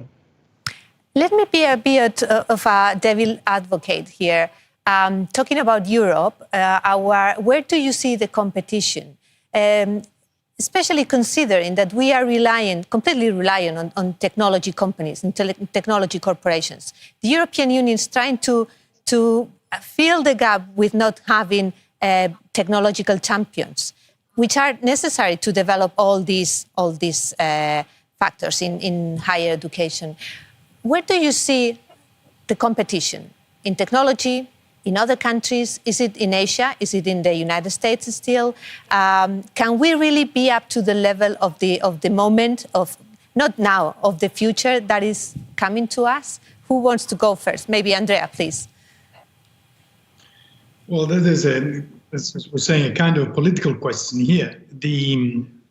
I don't think that Europe does have the potential to cope with the competition in higher education, but in general across industry, to sort of give a kind of more academic answer to the question. I would say that it depends very much on us. It depends very much on how we're going to be allocating the funds that the European Union is allocating to the different countries, and then it's down to the countries to make sure that investments are being made in infrastructure overall, but also digital infrastructure and human infrastructure. So again, higher education here, of course, I do underline all my bias. Human capital education is fundamental for the future of Europe. If we want, again, to exploit all our potential to be at the forefront of technology, industry in general, and higher education. Precisely, because it's not only infrastructure or technology, it's also the skills, the skills that people will need to face that future. Edeltraud, what is your view on this? Well, I agree to Andrea that it depends a little bit on the political situation in Europe and the willingness to invest further into higher education. But I think there is one big strength of Europe, namely, I would call it a kind of innovative capacity to the diversity we have. So given this European complex, which is, historically seen very much oriented towards enlightenment and those values, I think there is a real strength we could put forward, and we could try to figure some, to elaborate some niches and to come up with a very strong innovation network among different stakeholders, and to build up an innovation ecosystem, a European ecosystem. And there, of course, we could try to have good partners, different stakeholders, and so on and so on. Of course, we are in a global competition, so it's not, it would be naive to say, well, we can think about, a very local situation. We are competing all the time. We always have been competing with the rest of the world, but nevertheless, I think there is a chance of a specific European model of higher education, and of a value-driven society of solidarity based on education, and I would call this an informed participation or democratic systems. So yes, I think we are competing, but there is a very good opportunity to come up with a European model of higher education and a self-understanding of what it means to be part of an innovative ecosystem. Martin, what would be for you that definition for a European model of higher education? Well, I think, let me come just shortly back to the technology question. I think technology is not deciding the race. It is deciding the race, what's our value proposition. And indeed, and I say the modern university is an European invention. So I think we should build the future on our tradition, number one. Number two, the European University Alliance idea is a very good one. We need indeed, we all come from countries relatively small, somewhat bigger. If you put us on the map next to China or the US or even Canada, we are all small. But if we can pull this together, if we come with a strong value proposition of an European landscape, then I think we're going to be very competitive. It's more easily said than done. What we have to do in this context is overcome some of the still existing inequalities in the European higher education area. New member states, traditional universities, young universities, as the university that I am chairing, need to come together to do this. If we are smart to pull our resources together, then we have a real chance to have a very unique proposal that is different from countries where free speech has less valued than here, that is different from countries where you are under extreme pressure or get easily rejected to get a visa, like we see now in some of our traditional partners in the US, then we can be very strong in this competition. Santiago? No, following on the previous comments, if I look at how the response from European universities has been in face of this crisis, the pandemics, I guess that overall it has been much more proactive and quick than the reaction on the side of American universities, which in many cases they just entered into a state of shock. I guess that our universities have been more prompt, quick. We have opened the campuses, we have installed the necessary health protocols, we have been in contact with the different stakeholders. So in my impression, I guess that we are probably closer to our students, to our customers, and to the rest of the stakeholders. But following on Sabine's comments, I guess that Europe provides a much more diverse environment, which can be attractive to many international students. Competition is becoming more multipolar, like happens in many other sectors of social activity. And we will see in the future, of course, many new Chinese large universities competing to attract talent. We saw in the past English-speaking countries from, of course, the US, UK, and Australia. But we will also see emerging countries also fighting for their own stake in the market. So the way we can actually provide an attractive offer for international applicants is by enhancing what is the best of Europe, our diversity, our history and traditions, the way we combine the humanities with this professional orientation of our degrees, and of course, many other things, our closeness to stakeholders, for example.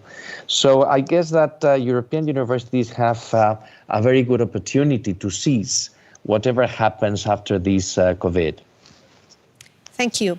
We are reaching the end of our panel, but I wanted to introduce a controversy recently launched by Scott Galloway. He states that, or he thinks that there will be partnerships between higher education, very, very elite institutions like MIT and the like, and the big tech companies, and that will lead to a group and a very limited sort of institutions addressed to a very small elite, and the rest will be virtual and will be just left aside. And I wanted to ask you, what do you think about this? Because yes, we are seeing these partnerships between the technological companies and the universities, but is the future that dystopic? Martin, I see you nodding. What do you think? Yeah, I mean, this is very interesting. I think and I would maybe some people do that, and maybe there's going to be a group, but I think looking back at our European tradition, our strengths and our future must be that we are non-elitist. You know, the program of our alliance is we want to be excellent, we want to be not elitist, we want to be inclusive. If I look at the societal uproar that's in many countries, in France with the yellow jackets, in the US, in others, it's always about inequality. It's always about being the elite. I think that university need to reach out to society more than we have done, and we do this in Europe better than in many other countries. So, of course, there may be some MIT working together with some tech guys, fine, and they maybe cater to some elite group or so-called elite group of students, but this is not going to resolve the global problems that we have to face. I think in that aspect, you need broad universities that are providing excellent education, and most of all, next to this education, also provide a global citizenship training, academic responsibility to make sure that our graduates participate in the future of this continent and globally. Who else wants to comment on this idea, Edeltraub? Yeah, well, I agree with Martin. So I would say that, of course, this might be a trend and a tendency. So there is, and of course, we can see that more and more big data science companies are offering cooperations to universities, in particular to offer infrastructure and any kind of, data access and resources they need. And this might be good cooperation, so partnerships and so on. But I don't think that this, I think there will be a revival of the European idea of higher education, and as Martin said, it's not so we should not misunderstand that elite does not mean that we are not sticking to performance, that we are not sticking to high quality, but we probably are more on the side of inclusion and diversity considered as strength, and I'm pretty sure and completely convinced that this will on a long term pay off. Thank you very much. We've reached the end of our time. It's been really interesting, very, very insightful. And I want to thank you because with all these debates about challenges and opportunities, I want to leave here with the opportunities. You have all transmitted a positive future. We have the chance, the Erasmus program was mentioned before, has been the major producers of European citizens, of Europeanism. And with the potential that our universities have, I'm sure we will get there. Thank you very much for being here. Thank you very much for being there. Thank you. Thank you. Bye.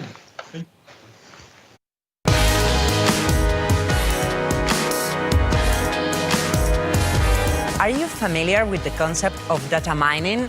And what about metacognition? Hard application for Android, maybe? No? Well, those might be some of the key ingredients for the recipe to predict the future of education. Seriously, I guarantee that this has nothing to do with crystal balls, but with pure data. If you want to know more about it, then Ryan Baker is your man. He teaches in the Higher Education School at the University of Pennsylvania, and he is the director of the Penn Center for Learning Analytics, as well as the founder of the International Education Data Mining Society. Ryan undertakes his research in order to find basic discoveries on human learning. Today, we are very honored to count on him to explain more about all of these topics. Ryan Baker. Thank you. Thank you for having me. Today, I'll be discussing data mining, potentials for education. So 2020 has been an unusual year so far. Teaching is a little bit different than it used to be. For 2020, there is already an explosion of data becoming available about learners and learning. And as learning has moved online for many students of all ages, the data becoming available increases considerably. And this creates opportunities to use that data in ways that protect student privacy, to improve the quality of learning materials, improving academic outcomes and life opportunities. This explosion of opportunity has been brought about in part by the increasing use of interactive learning environments, systems where students participate in learning activities that are more interactive than simply working through a workbook. whether it be, as shown in the center, simulations, in this case, a student simulating Galileo dropping the balls off the Leaning Tower of Pisa, or game environments like the bottom left, where it shows Physics Playground, a game where students draw objects that come to life in order to solve puzzles that teach them about force and motion. Or, on the bottom right, for example, systems that embed mathematics problem solving in a story context. These systems create voluminous amounts of log data, data that represents everything the student does during learning. And this data is increasingly large scale, with log data from systems used by hundreds of thousands or even millions of students per year. Systems like ALEX, Mathia, Snapit, edX, Coursera. This changes the way data is in education. Data in education used to be dispersed, hard to collect, and small scale. And today, we have platforms like the Pittsburgh Science of Learning Center Data Shop, which has over 250,000 hours of data from students using learning environments, which represents over 30 million student actions and how the learning software responded and any meaningful annotations, for example, the relevant skill that the learning software made. Another example of this is the Morph framework, which is a secure data store for massive online open course data from the University of Pennsylvania, the University of Michigan, and the University of Edinburgh in Scotland. And Morph allows researchers to conduct analysis on full data without directly accessing the data. So the researcher can use the data, but they can't actually see it, which predicts student privacy. And this has been used for purposes like replicating, or in some cases failing to replicate, research to predict which students will quit a MOOC while they're taking it. The outpouring of this kind of data has led to the development of two scientific societies, the International Educational Data Mining Society and the Society for Learning Analytics Research, which focus on measuring, analyzing, and reporting this kind of data. These two societies have the joint goal of exploring the quote-unquote big data now available on Learners in Learning to promote new scientific discoveries and advance the science of learning, better assess learners along multiple dimensions, including social dimensions, cognitive, emotional, metacognitive. I'll give examples of all of these in a minute. And also at multiple levels, studying not just individuals, but group learning and the institutions even that they learn in. And this has led to better real-time support for learners, leading to more genuinely individualized instruction. So a few key methods that might be worth mentioning. One is prediction modeling. In prediction modeling, predictive analytics it's also called, we develop a model that can infer a single aspect of the data, what we call the predicted variable, from some combination of other aspects of the data, the predictor variables. So for example, a system might be able to predict or infer which students are likely to fail the class, or which learners are likely to drop out of high school. And the goal here is to infer something that matters so that we can do something about it. Another big category of method is structure discovery.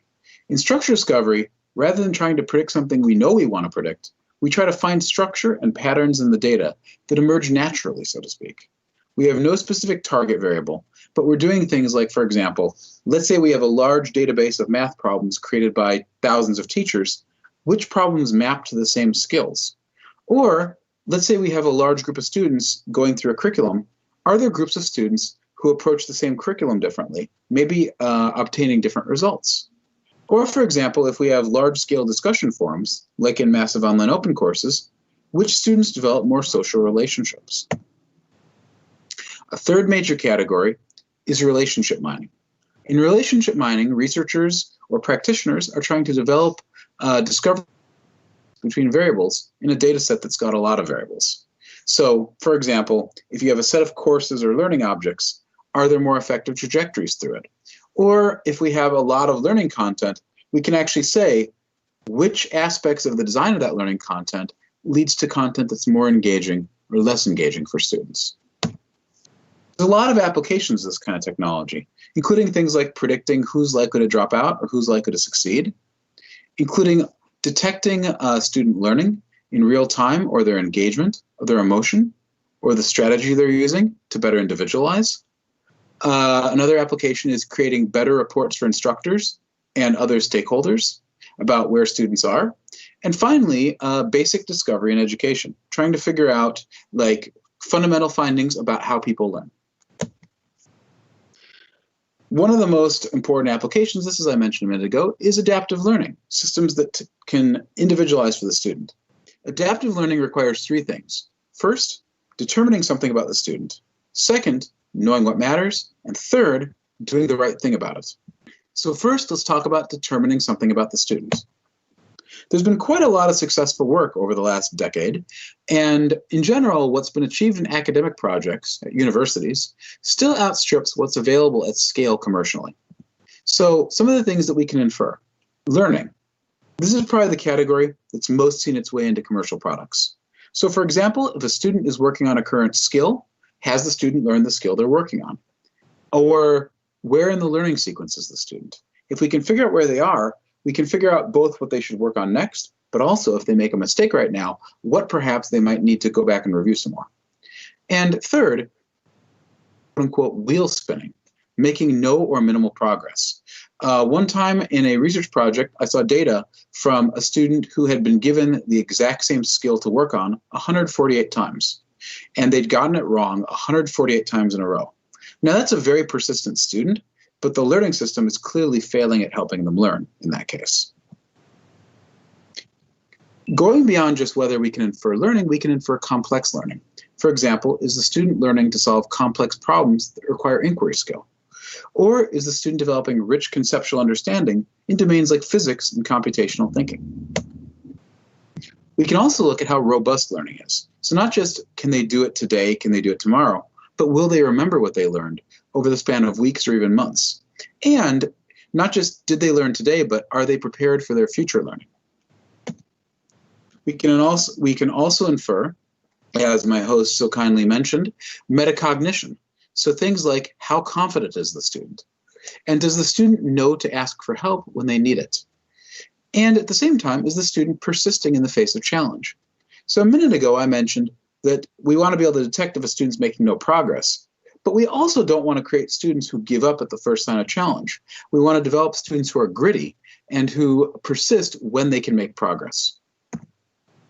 We can also infer disengaged behaviors in learning systems, things like gaming the system, where a student tries to get through without learning, or carelessness, where a student already pretty much knows the answer, but they think it's easier than it is, and so they work carelessly and make mistakes that they don't need to make. Affect, emotion, and context. Learning systems increasingly can detect if a student is bored, or frustrated, or confused, or in a state of just engaged concentration, also called flow, where they become so engaged that everything else drops away. Like I'm sure that everybody watching this talk is experiencing right now, and if you're not, don't tell me.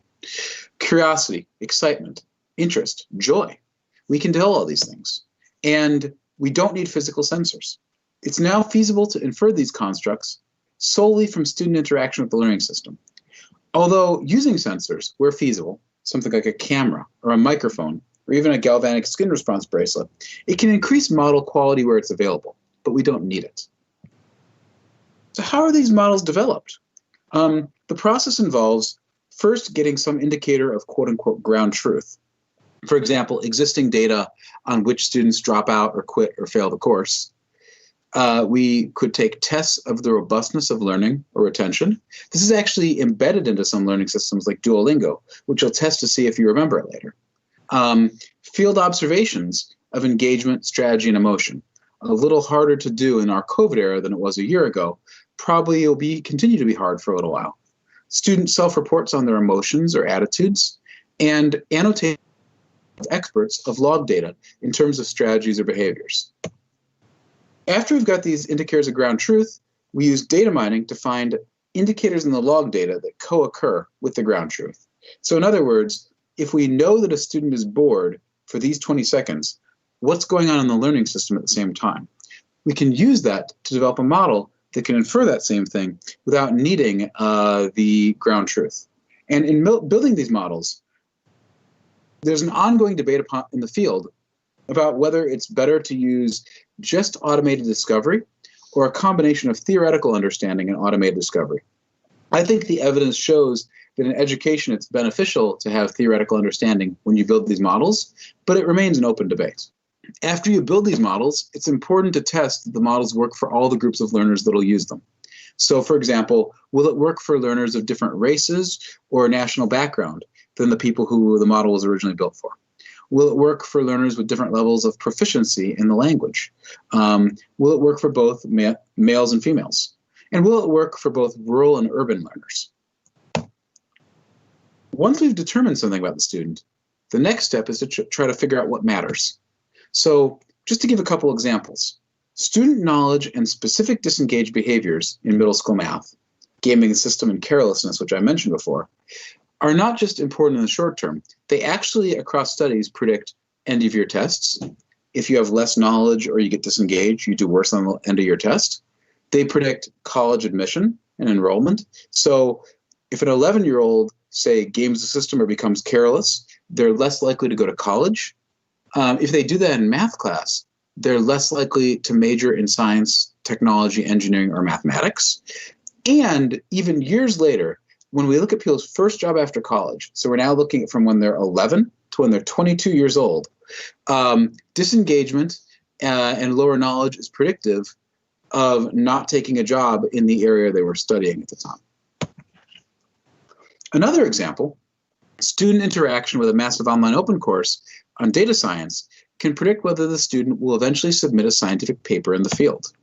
In this case, it turns out that passing the course is associated with how much you post on the discussion forum, but actually using that knowledge in your career is associated with how much you read.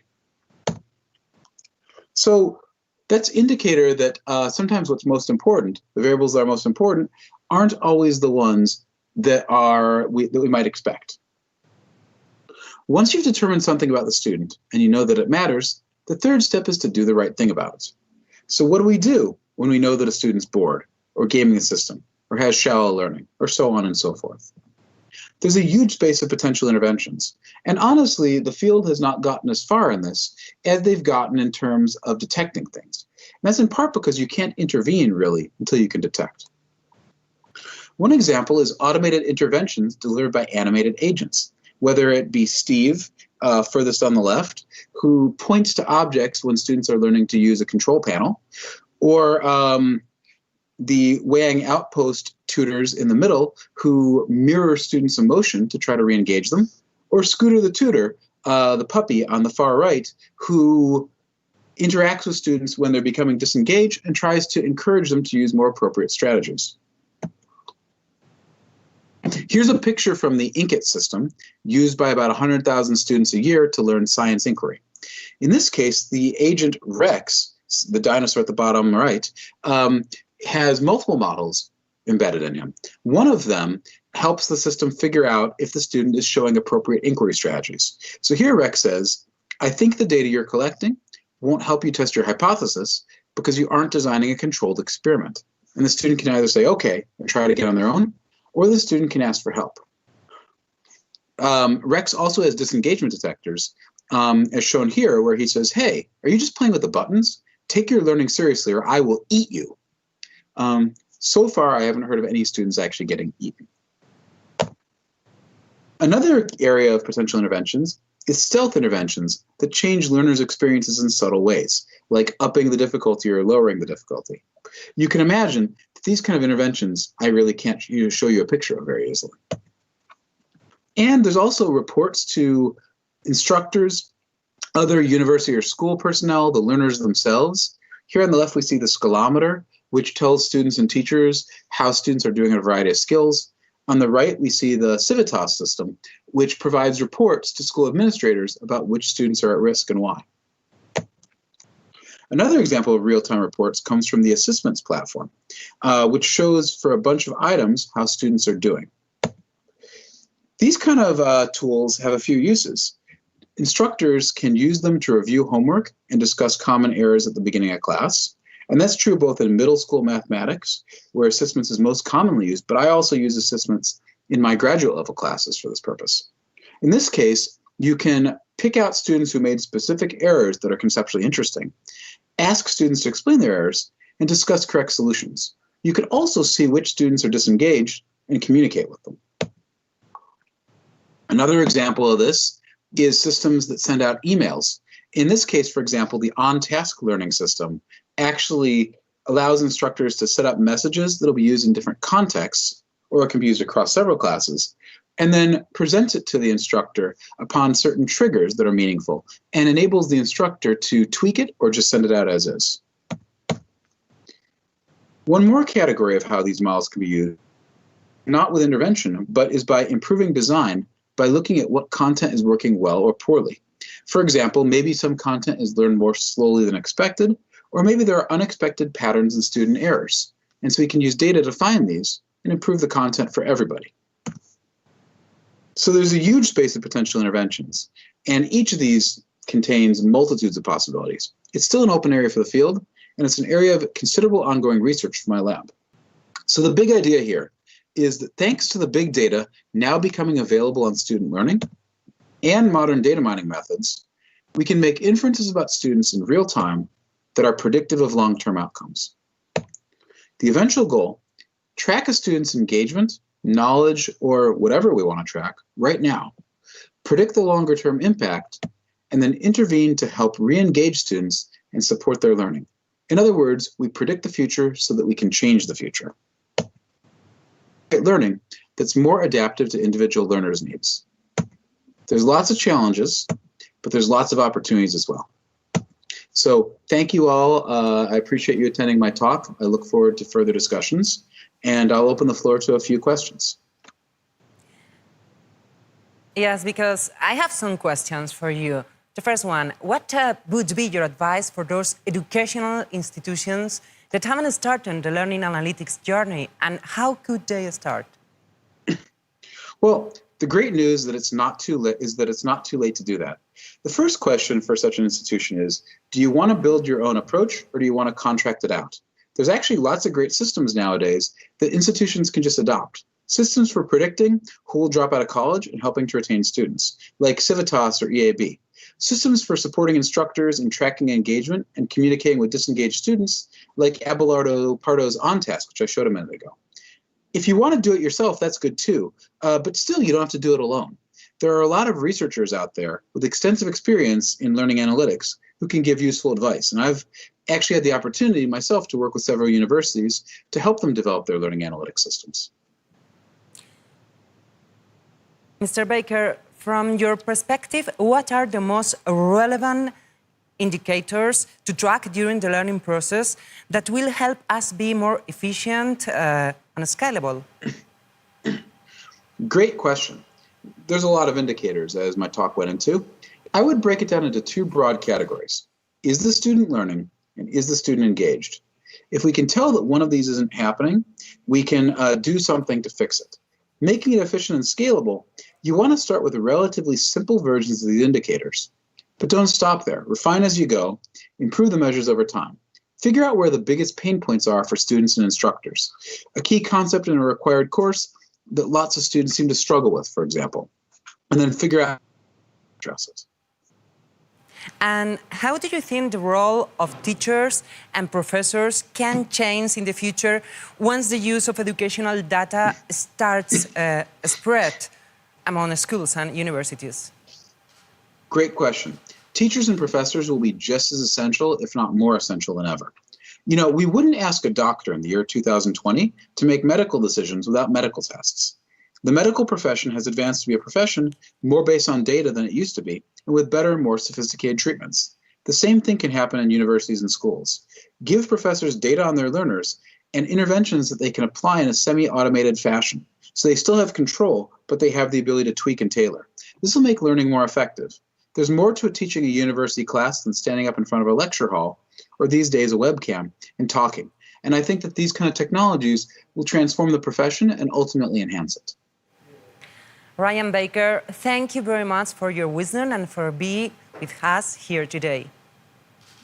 You're very welcome. Thanks for having me here, and thanks for some great questions. Everybody who's out there, feel free to get in touch to continue the conversation. Thank you.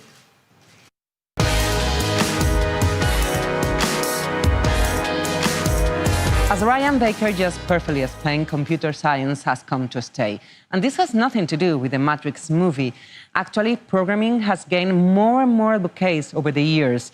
There are even NGOs aimed at teaching programming to both kids and teenagers. Such is the case of Code.org, an organization that considers coding a fundamental subject in their educational program. Its founder, Hadi Partovi, perfectly knows what it's like to learn programming from an early age. Coming from a humble background, he moved from Iran to the United States at the age of 12. Once in the land of dreams, he would start a meteoric career that would make him become one of the top representatives of coding in the world. Hadi Partovi has worked as a general manager at Microsoft. He has been vice president at MySpace, founder of iLike, and usual consultant at Facebook and Dropbox. Today, he is also the CEO of Code.org, as well as an entrepreneur and tech investor. It is my pleasure to introduce you to Hadi Partovi.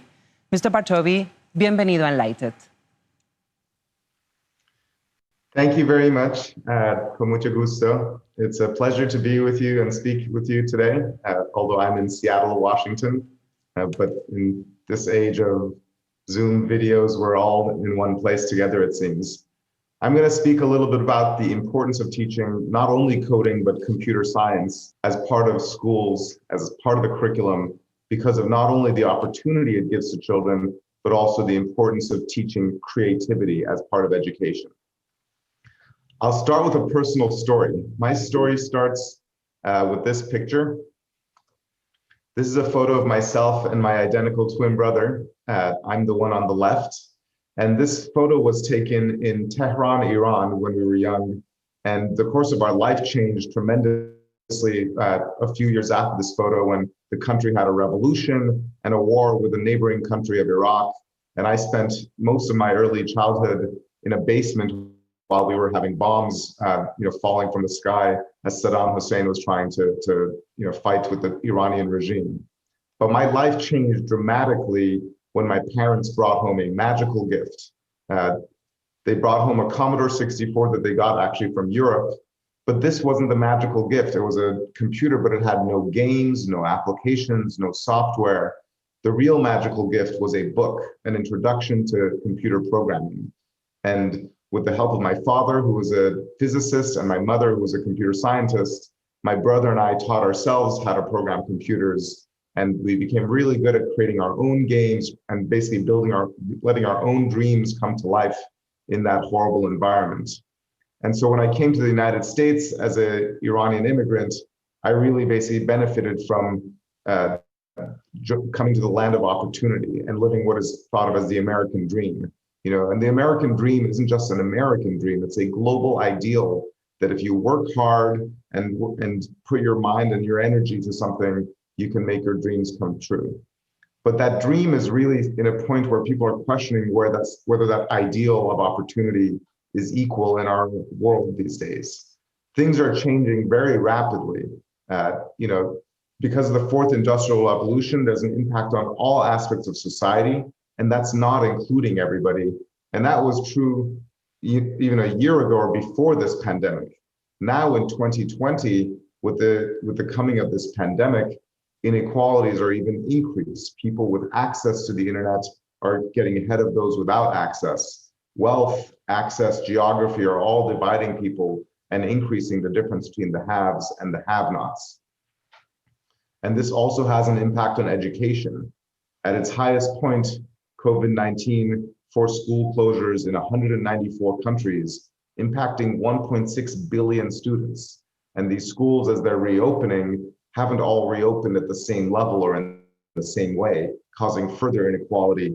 And there's this challenge of how do we reset things? How do we give students opportunity?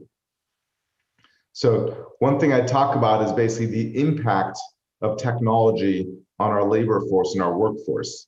Regardless of the pandemic, if you look at what technology is doing in our world, if you start with today's workers, projections show that increased automation, robots, machine learning are gradually replacing today's work, so that by the year 2040, roughly half of all work that we do today is going to be done by software, by technology, by robots.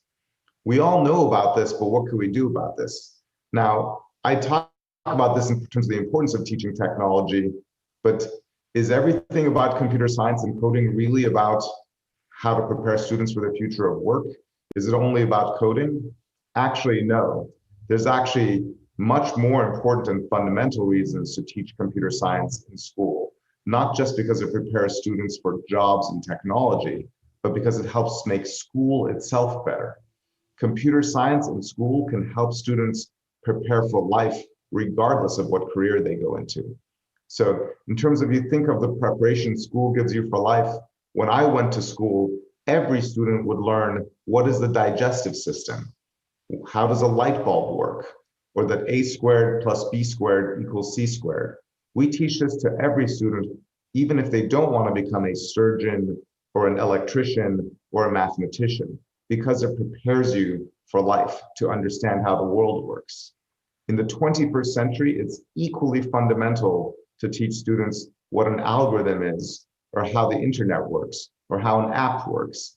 These things are changing society, they're changing every bit of industry, they're changing our democracy, and yet our schools don't teach the basics to students. The other reason to teach computer science in school is preparation for university and career, regardless of what field you go into, not just for the students who want to learn to become technologists. At this point, after 8 years of research on teaching computer science in schools, the research shows that students who study computer science in schools are outperforming in reading, writing, mathematics, and science. They have a better ability to solve problems and stronger executive functioning skills caused by their studying of computer science. They outperform in mathematics even once they reach high school. They have a 17% greater probability of going to university, of entering a 4-year college. When they're in university, students who study computer science outperform at problem-solving skills. And then finally, when they graduate, they have higher salaries than their peers who don't study computer science. So if you think about this, this isn't just for the students who go into technology. Computer science helps you learn reading, writing, mathematics, science, problem solving, and it helps you get into university and get a better paying job. And then the biggest stereotype in computer science has recently been broken. People think that computer science is for those who understand math better. The research now shows that students with language skills are 8 times more likely to predict your success at learning computer science than math skills are, which is great news for language teachers. Teachers who are teaching language in schools can also teach computer science. They are closer to being computer scientists than the math teachers are. And students who have good language skills, especially students who are born or raised multilingual, which many of the students in Europe are going to have a leg up on students who only learn one language when it comes to learning computer science. The last reason to teach computer science in schools is because it makes school more engaging for the students and more fun for the teachers because how much the students engage. And the reason for this engagement is the creativity. The creativity comes from what you can build using computer science. As early as 3rd grade, students can build beautiful animations. And while they're doing this, they're learning about angles and functions, mathematical concepts that they're using to make beautiful images come to life. By the 7th grade, they can not only play games, they can make their own games. And by 10th or 11th grade, students can make their own apps. And while using this creativity, again, they're learning fundamental concepts of math or science or other subjects as well. Now, when I think about creativity and the importance of teaching creativity in schools, there are so many amazing examples of what students have done with computer science. For example, this student, his name is Doughty Manigat. He's a 10th grader, and his creative idea was to make an app for female abuse victims disguised as a menstrual cycle tracker so that women could seek help in secret without placing a phone call. Just how creative is that idea? It's just incredible to think about it. Or here's a student, Sophie Saujani. She made an app to help local restaurants share their status at the very beginning of the COVID-19 lockdowns so people could know where they could get food. Or if you think about collaboration and the importance of teaching collaboration in schools, these students, Hannah Burr and her classmates, created an app to help their friends self-diagnose their mental health. And here's a student, Spencer Applegate. He's in a low-income school in a region where 1 out of every 6 friends in his school is homeless, doesn't even have a phone, can't afford food, and he wrote an app to recreate the game Tetris with just 100 lines of code.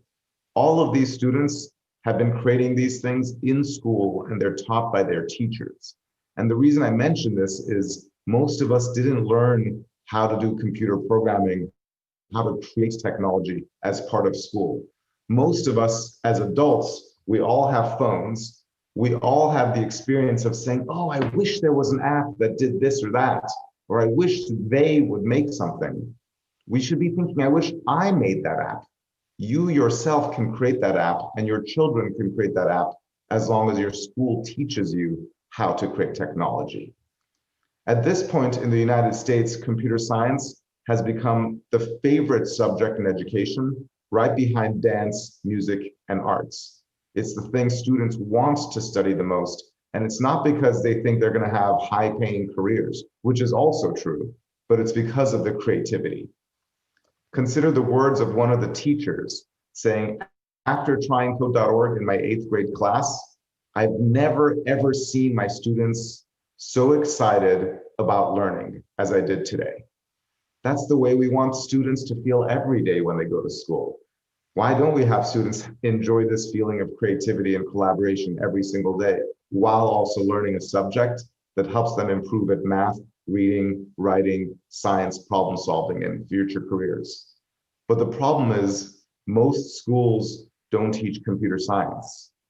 And it's not only about the schools that don't teach it, it's also an income disparity issue. It turns out that schools with lower income neighborhoods are less likely to teach computer science. If you're in a region that is poor, access to this subject is limited. Now, this isn't a problem that we can't solve. It's a problem that we are solving very, very rapidly. In just a few years, we've reached over 50 million students using the code.org platform, not because the students are using it, but because the schools are teaching computer science using code.org. And our students are almost half young women, almost half are underrepresented minorities, and almost half are students who can't afford their own food, but they're learning computer science as part of school. And what's better is these students have now created over 100 million projects on the code.org platform, exercising that creativity with technology as part of their school experience. Today, if you look at how much this movement has grown in just 7 years, within the United States, all 50 states have established policies to teach computer science within primary and secondary school. More than $250 million have been provided in funding to teach computer science, and more than 100,000 new teachers have begun teaching computer science.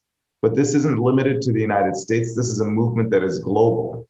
Globally, 50 countries have announced plans to teach computer science in their schools, many of them much more ambitious than what's happening in the United States. If you look at countries like South Korea or Saudi Arabia or even Argentina, these countries are changing their education system from primary through secondary school to teach computer science. More than 1 million teachers globally have begun including computer science in their classrooms. And the Hour of Code, a movement that we started just 8 years ago to try just 1 hour of computer science, has now reached 1 billion served, which is one of the fastest growing movements in all of education. Now, this is a global movement that started with individual teachers like Juan Lonzano, who just south of where I live, he began deciding that he wants to teach computer science in his school, and he used code.org to start a classroom for computer science. And then he convinced teachers to bring this to the entire school, and then word spread. So eventually the entire region started doing it in the entire district. And then in the United States, all 50 states have changed policies and announced plans. And then lastly, globally, over 50 countries have announced plans for computer science. This is a global movement that we can strengthen and grow to bring this opportunity to all children. but still the majority of schools don't teach computer science. And even with all this progress that we see, there are many, many students that we can help. Now, this year, as we usher in a new decade, a global pandemic threatens to widen the digital divide. We all know that this school year is difficult for education. Instructional time is down, and what's important for schools is to teach the basics, to give the most basic fundamentals so our students don't fall behind. And what's critical even in this year is to remember that computer science is part of the basics. And in an age of distance learning, when students are separated from their teachers, learning from their computers, learning computer science is even more natural. We're also at a point that computer science and the movement to teach computer science is an inflection point. It's at a point where we need to reestablish why teaching computer science is important.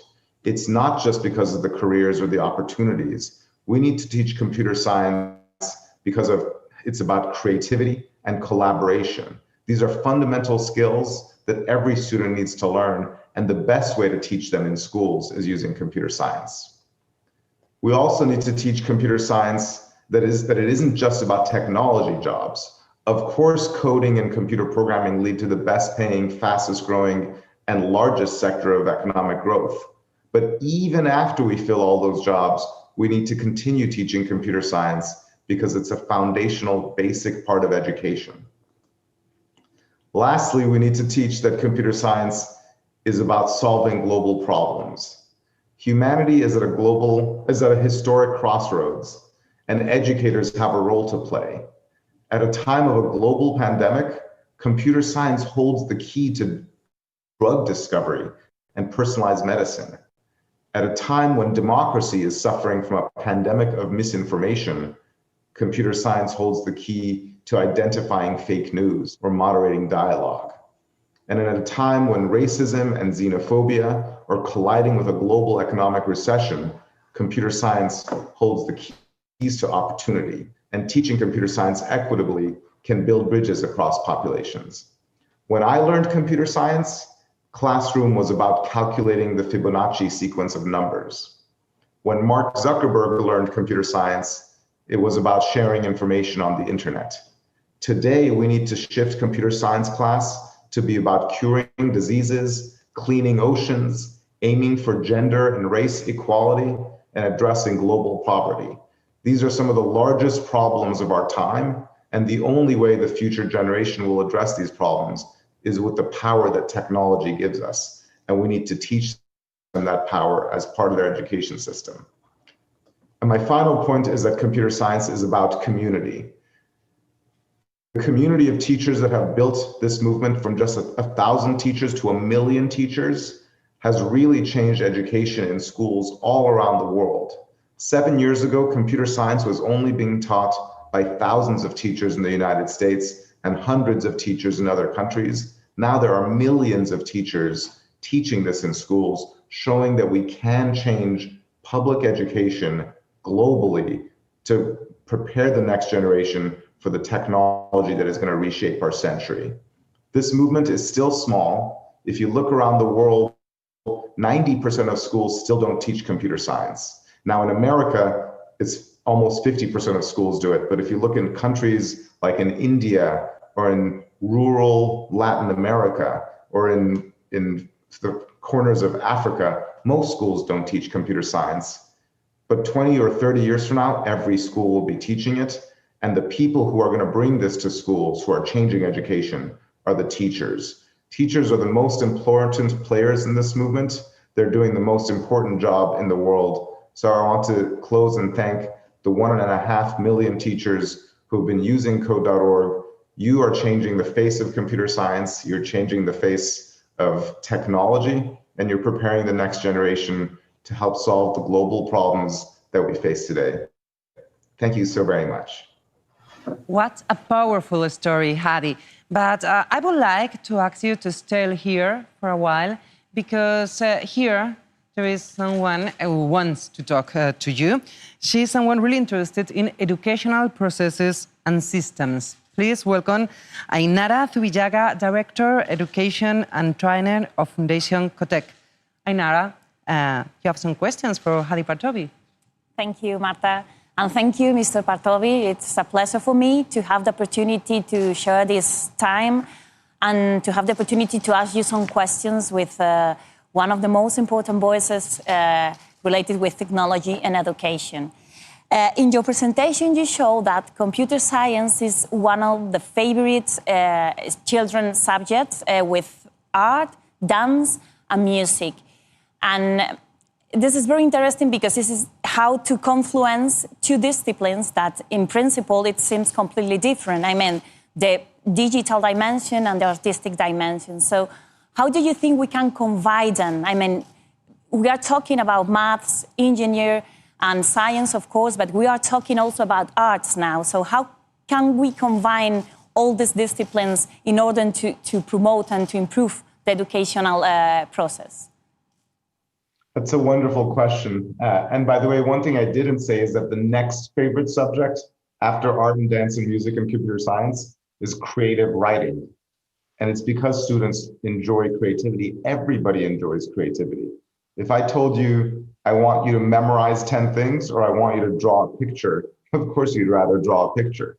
And how do we now teach these things with computer science? That's actually an easy problem, and it's part of why code.org has become so popular in schools, is because the challenges we teach in computer science using our curriculum combines art or music or even dance.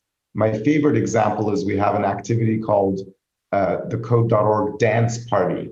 And what it is students can use coding to choreograph a dance. They can choose the dance moves, how to put the dance moves together, timing it to the music, controlling the dancers with their keyboards. And so you're making a dancing game. You can make a multiplayer dancing game to play with your friends, and you code it yourself. You choose your song from your favorite music.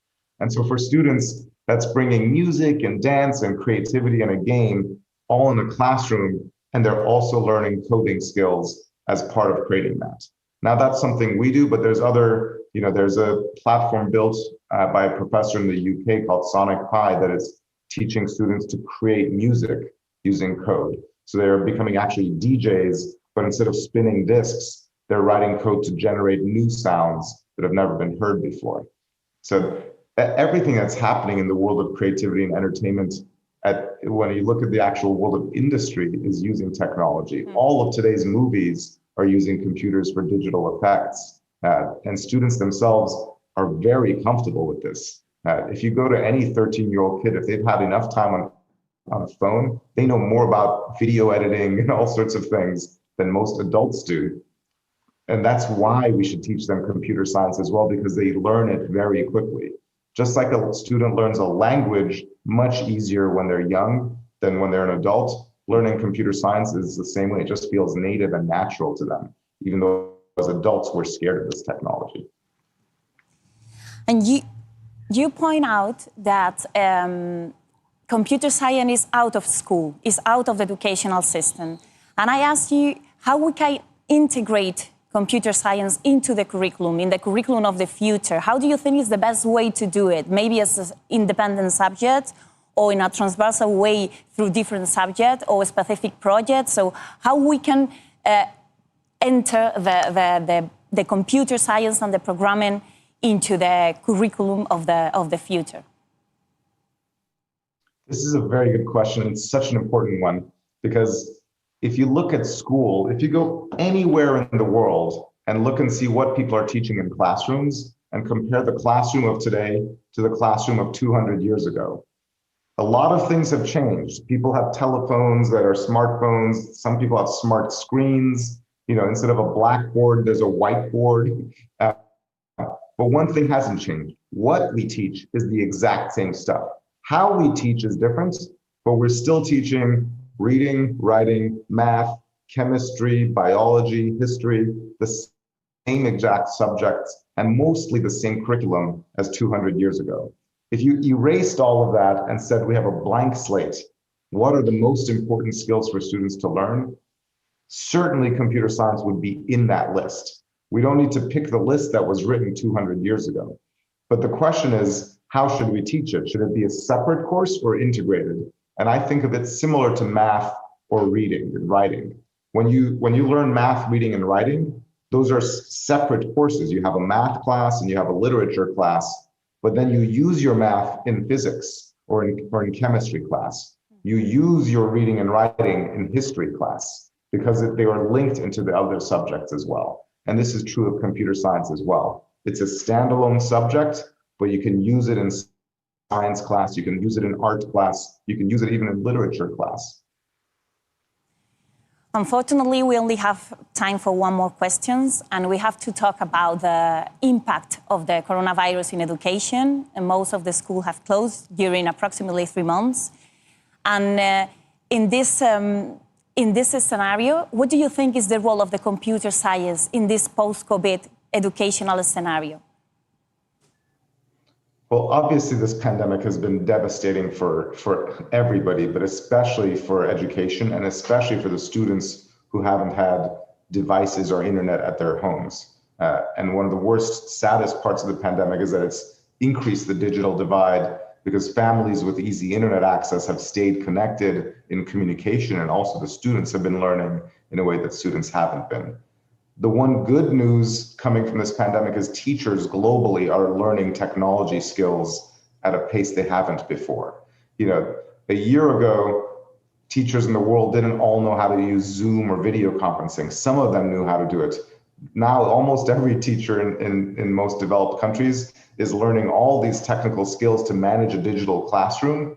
And the students themselves, they're learning it very quickly as well.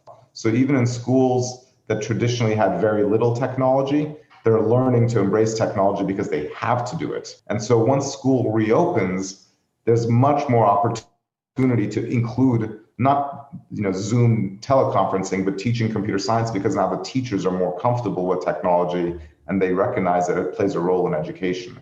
So even when the students are together in a classroom, they can keep some of the computers and use that time to teach computer science, computer programming, and creating technology. And I believe this pandemic is closing some doors and widening some divides, but I also think it is opening a door for increased not only use of technology in education, but teaching how that technology works and how to create it. And I think that's going to be one of the best things that comes from this pandemic. So thank you very much, Mr. Partovi, for your presentation and for sharing with us your reflections. Thank you very much. Thank you very much. It's my pleasure.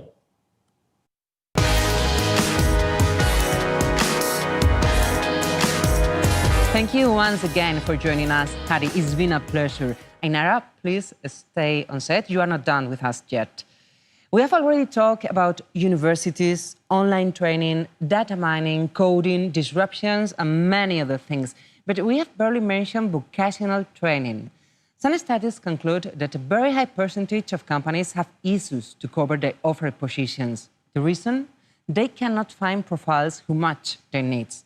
And this is certainly not because of the lack of candidates, but because they don't check every requirement needed for the job.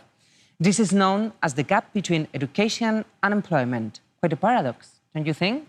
How could we explain such a gap? If you want to know how, pay close attention to the upcoming panel. Ainara, the set is yours. Thank you. Welcome to the panel, Reimagine Technical and Vocational Education and Training to Solve for Employment and Inclusion. First of all, let me introduce the three speakers. For me, it's a pleasure to introduce Dr. Ramona Morchet, is the CEO and founder of Generation, a McKinsey initiative focused on close the gap between youth and unemployment. Olivier Cruzet is the head of pedagogy of School 42, a very special school without teachers and where all the students work as a team to face all different challenges. And Ricardo Pineda Vila, the CEO and founder of Banza, an educational company who help to training competences for the future of work. Welcome, three of you, Mona, Oliver, and Ricardo. Welcome to the panel. Thank you. Thank you. Thank you. Your projects are examples of other ways of organizing learning and employment and the combination between them and how technology can be used to do so. So to achieve that, what elements characterize each of your projects and what things do you are doing in a different way to generate training and employment experience that are innovative and with real results? Who wants to start? Mona, for example? Happy to. So Generation is a nonprofit, and what we do is recruit, train, and place learners into careers that would otherwise be beyond their reach. So we started 6 years ago. We're now in 14 countries, excuse me. And what we do is a full methodology that starts with pre-confirming job vacancies in 26 professions across our countries. We then have boot camps that are 4 to 12 weeks long, and it varies by the profession. And what we're doing is supporting our learners to master the activities that they'll need to perform at a high level in their chosen profession. In parallel, we offer social support services. And then once our learners have completed the program, they then interview with our employer partners, and then we continue to support them and to track their progress once they're on the job. And so what we found is that to support those learners that face the most challenge, it is critical to be able to deliver these 7 components together so that we can ensure their success. Thank you. Olivier? Well, about 42, it's a school that has been created 7 years ago in Paris, France, and now it's 32 campuses all around the world. And the main 2 big differences that you can find in this ICT training in higher education.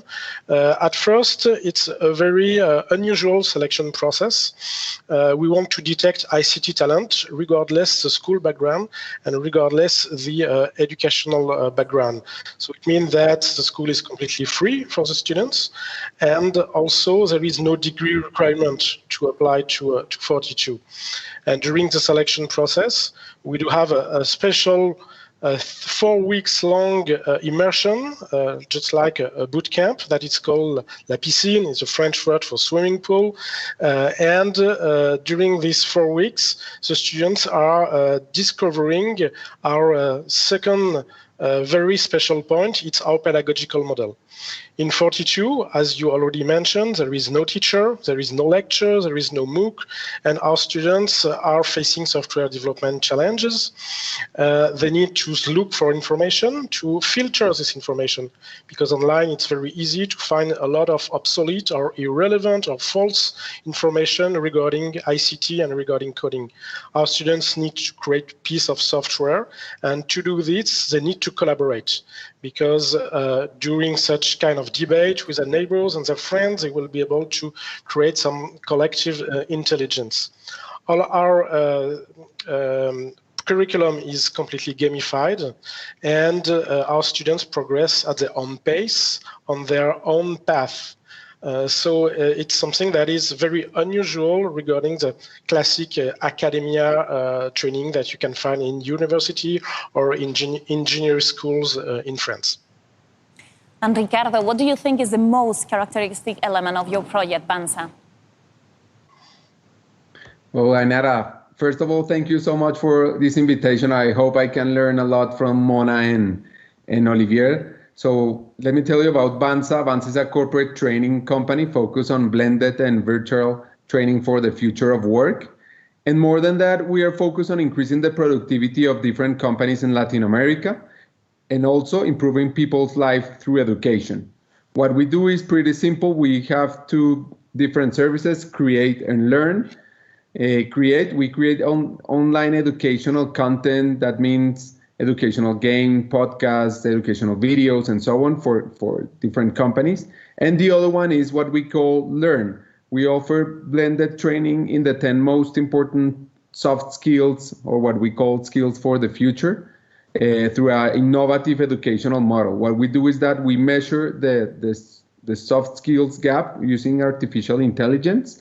Then the students receive micro-learning or short learning capsules every day. So they start like a new habit of learning. We use gamification, so they improve and they see the results. And then they met with the teacher, with the coach, and they facilitate all the learnings with the different students. After that, they apply the learning and we measure the impact. During the last 5 years, we have been working with more than 300 companies in Latin America. And more important, we have trained 300,000 students. And what is more crucial is that if you invest $1 in training with Banza, you will get $3 in return. Thank you.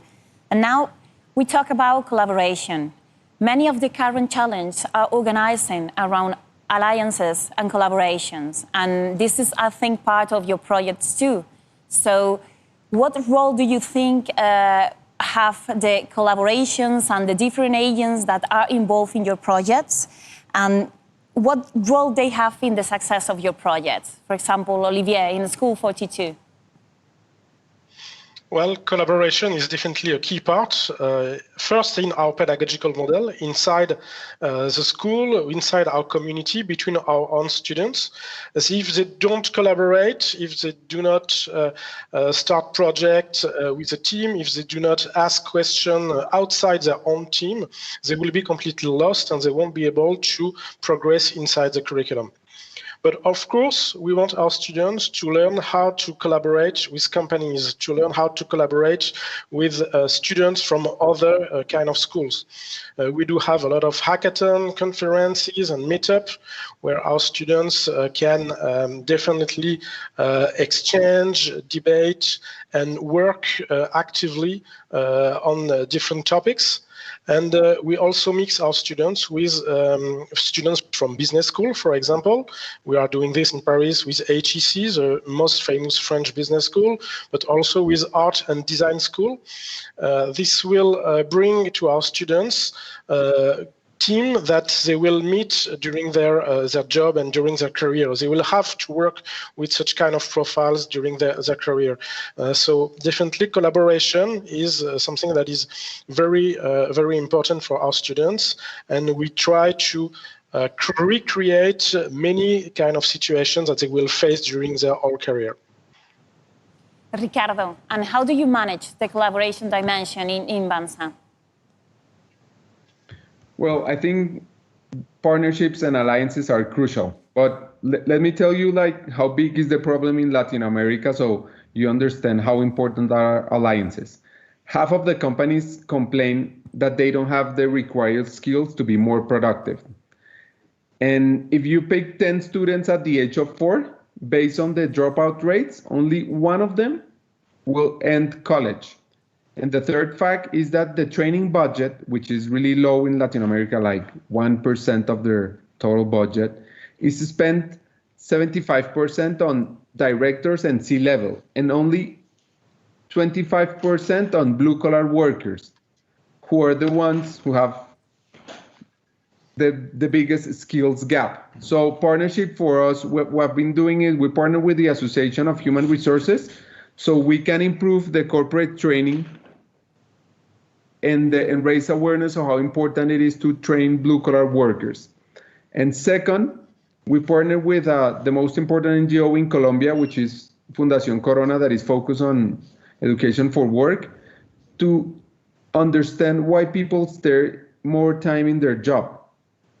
And we found out really interesting things that we are sharing, so people start improving the skills for the base of the pyramid in Latin America. So we need to solve this vicious cycle of low income, low productivity, and low education in Latin America through important partnerships.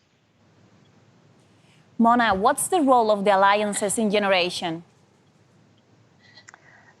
So when we designed Generation, it was very much from the spirit of how do we embed our methodology inside institutions that already exist in the education to employment system.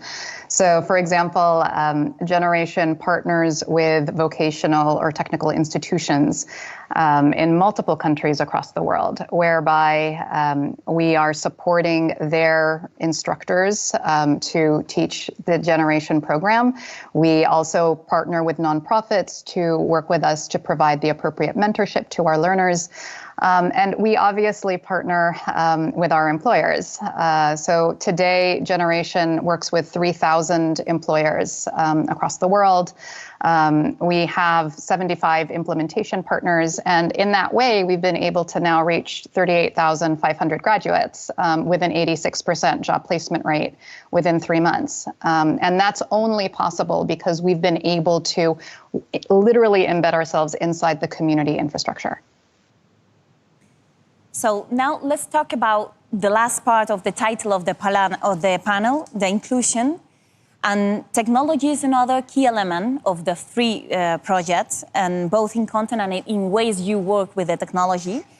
But this crisis, the pandemic, shows especially the limitation of the technologies and makes more visible than ever the digital divide, for example. So how do you manage in your project this project with high technical component, but how you oriented the technology in order to put in service to the inclusion? How do you avoid the digital divide in your project, and how can you include the technology, but in order to include other people and maybe some groups of minorities? For example, we are starting with Ricardo now. Well, the future of education, in my opinion, is the combination of the best element of online and offline education.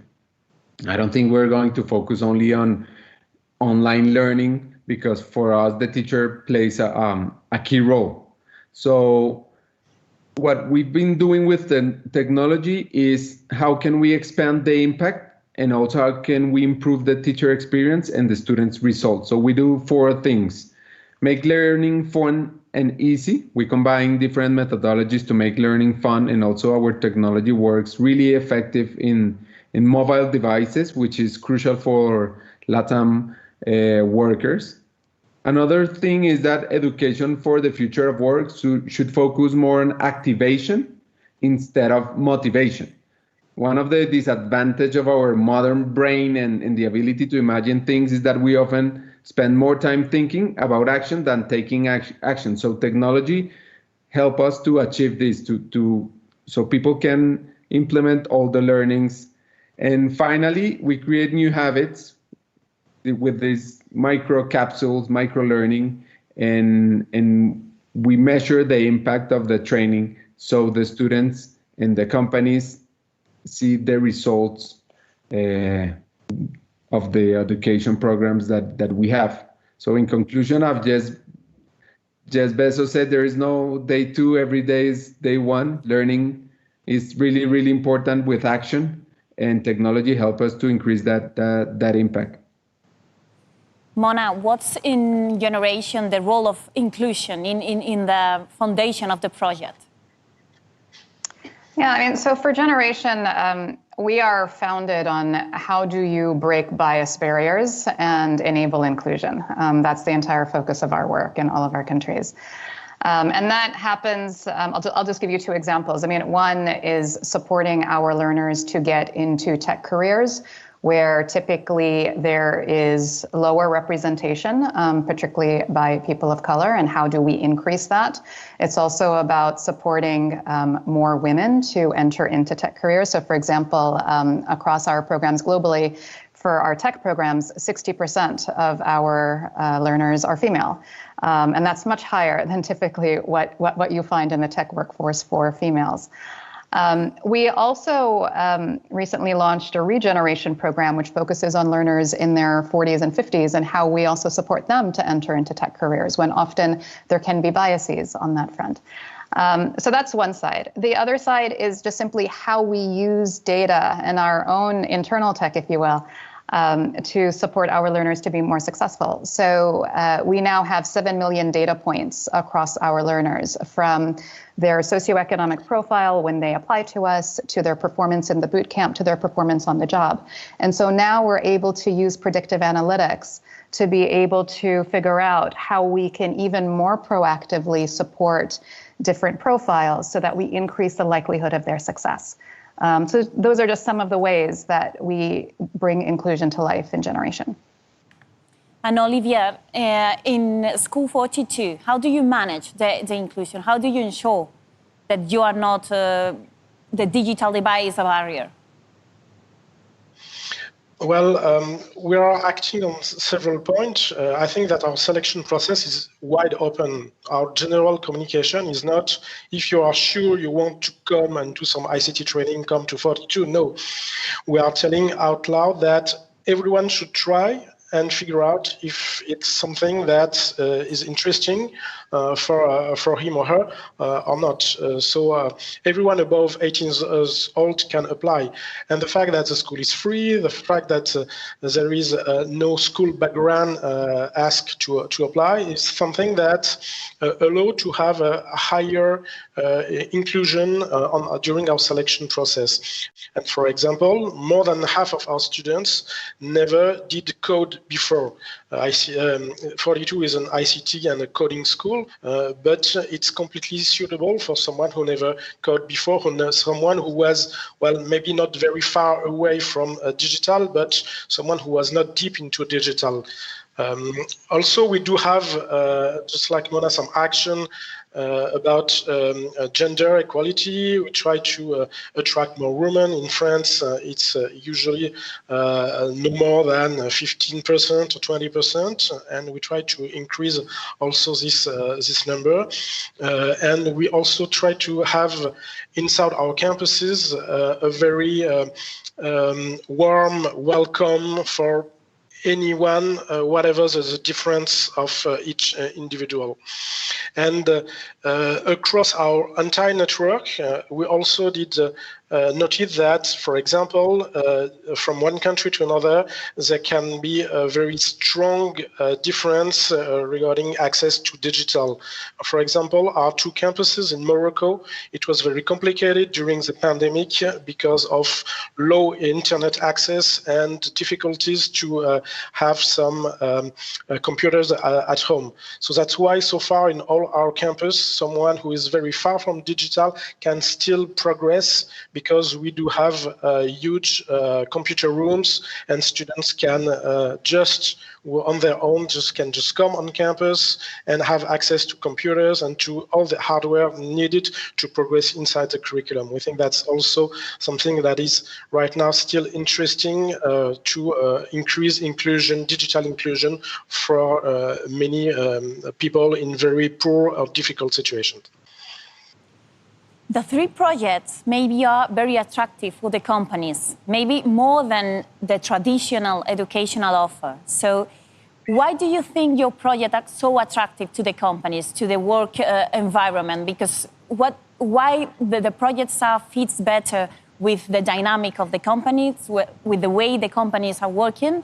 Or what do you think is so attractive the project for the company? Mona, for example, generation. What's the most attractive element?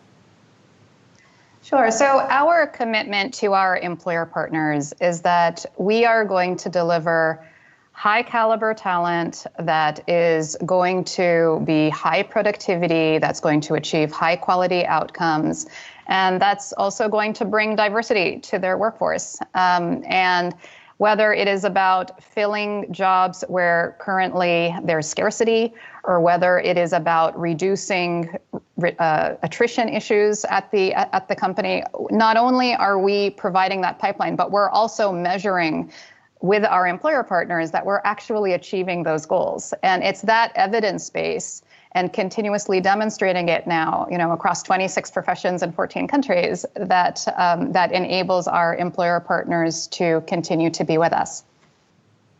Olivier, what's the most attractive element of your project to the companies?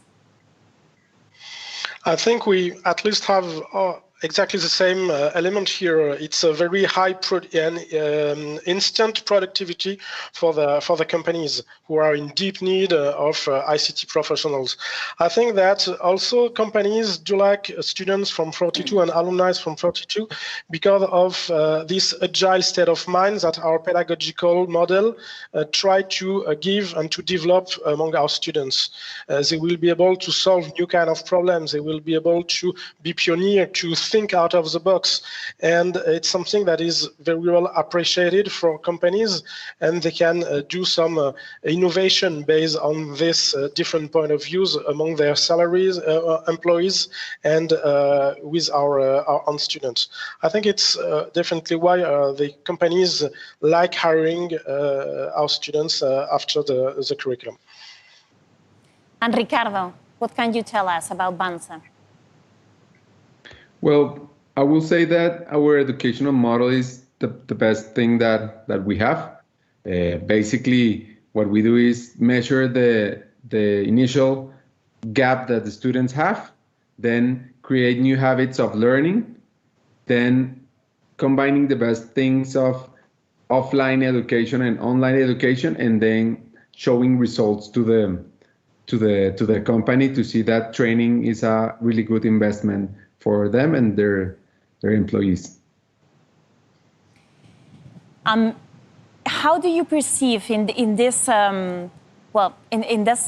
setting the combination between the traditional educational offer, for example, in universities, and the educational offer that you are offering in your projects? And how do you perceive the consistency between both in the same labor market? Olivier, for example, do you have a relationship with universities? Actually, we don't have any kind of relationship with universities because they're very far from our pedagogical model. It's more private school in higher education who are way more interested in some kind of collaboration because they are already evolving and trying to adapt to develop the skills, the expected skills from the labor market. It looks like, at least in France, it's a little bit more complicated. And I think that anyway, we still need to have some diversity in education. Our pedagogical model is not suitable for everyone. Not everyone can succeed. And we are creating a different kind of elite, I would say. And university should also be an alternate path for other students that would like to also learn ICT, but maybe in a different way and with a different approach. So I think that keeping this diversity in education is something that is still interesting. And for example, our students are immediately going to launch their career, and we do not have students who are going to do some theoretical research, for example, and I think it's also something that should be kept and should not be completely put apart. So both pedagogical models should exist, and maybe why not other and different pedagogical model also should exist, so everyone can find a suitable learning path for him to lead them to a successful career. Mona, in Generation, what's this relationship? Do you have any relationship with universities or other formal educational institutions? We do have formal relationships with technical vocational institutions. So in many countries, the vast majority of those that are looking for workforce training are in vocational systems, but often the employment rates are much lower than the aspirations that the country or the system has. And so what we do is we work with these vocational institutions to embed our methodology in their classrooms and in their systems so that we can support them to increase employment rates and income gain for their learners. What I'll say about universities more broadly, though, is that particularly in the wake of COVID and the mass unemployment that the world is now facing, people want jobs now. And what that means is people are not going to be willing to invest in higher education unless they know that there is a job that is linked to it. And so increasingly, I would say higher education systems need to reflect on how to offer programs that take months as opposed to years, and that actually deliver employment outcomes. And Ricardo, in BANSA, do you have any relationship with educational institutions or universities? We work with some educational institutions. Basically, we help them solve the soft skills gap that some of the students have. And I think regarding your question, we need a lot of vocational training, universities, boot camps, different solutions in education that obviously are related to employment, but that are related to change the informal economy in our region of Latin America. Half of the economy in Latin America is informal, and most of the adults who work in this informal economy didn't even finish primary education. So we need to create new educational models where people can, like in Germany, study, work, experience what it means to work, and then go back and study and create like new learning and career path, not only between vocational training and university, but also create like a career in become like a master's in something related with vocational training education. And therefore we can change like the informal economy and increase the productivity and competitiveness of Latin America. So for me, they're crucial for the economy. And just to finish, I want to ask you a short reflection about what's the impact of the pandemic, of the coronavirus, the crisis, on your project. Do you think your projects now are stronger than before the appearance of the coronavirus? Ricardo, we can start with you. Yes, our project now is stronger. What we learn is, before the coronavirus, we used to do a lot of offline training. And after that, we decided to create this new blended model that it helped us expand really, really fast through different regions, not only in Colombia, but in Latin America. So it helped us a lot to improve our learning experience, and also to see which skills are relevant for the people to improve their job performance. So yeah, even though that companies are reducing the training budget, we kind of solve that through different training solutions, and it helped us grow this year. Olivier, what's the impact of the COVID in School 42? Well, it was helpful for us because it revealed that our IT infrastructure was already suitable for such kind of full online situation. But it also revealed that actually half of our students were not ready yet. So just right out school, newcomers, it was more difficult for them to switch to a full online. So of course, with all the team, all the different campuses and the different situation in different countries, we had a lot of talks about how we could evolve our pedagogical model, our logistics, to try to help and to bring all the students who could be a little bit lost at the beginning of the pandemic. So we try, just like we ask our students to develop an agile state of mind to face the future, to face new technologies, we also try to keep an agile state of mind among our own staff to be able to always adapt and to always react in front of such kind of very unusual event. And Mona, now generation is stronger after the COVID? So in the wake of COVID, the population that is unemployed and needs support just grew dramatically across the world. And so we're certainly seeing high demand. Two things I think we learned.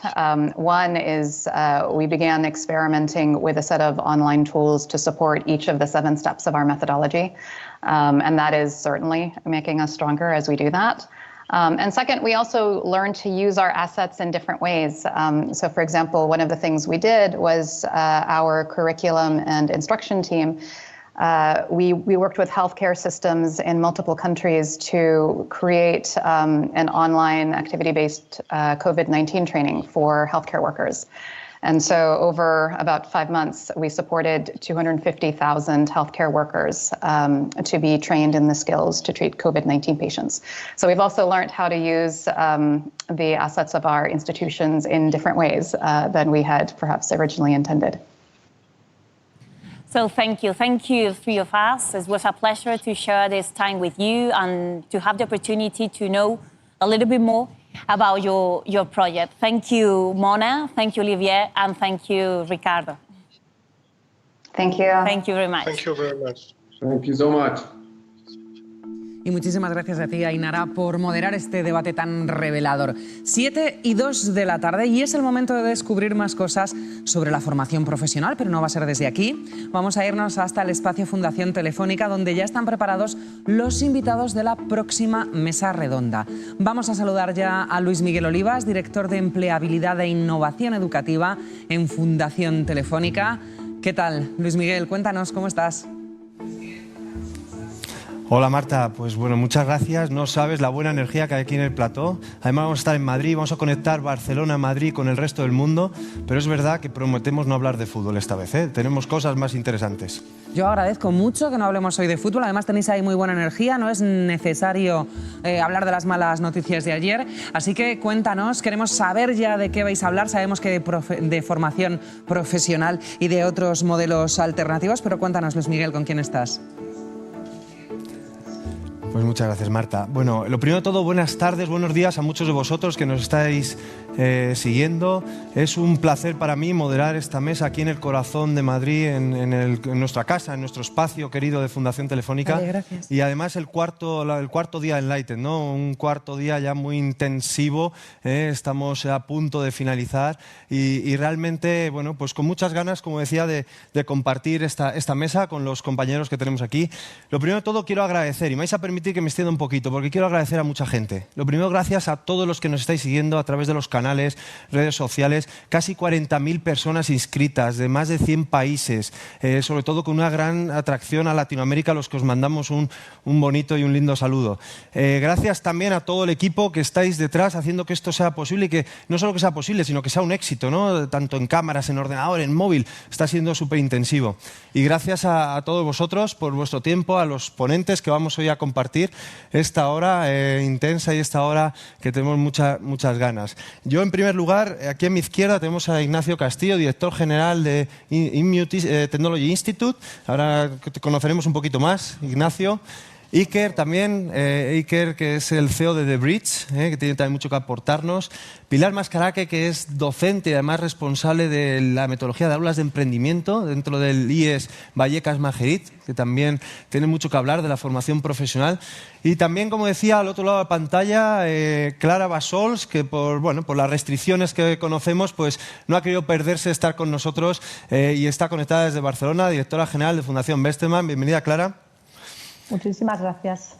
En primer lugar, permitidme que mis primeras palabras vayan un poco para todas esas personas que están teniendo dificultades tanto de salud como dificultades laborales. Nuestra mayor empatía y solidaridad.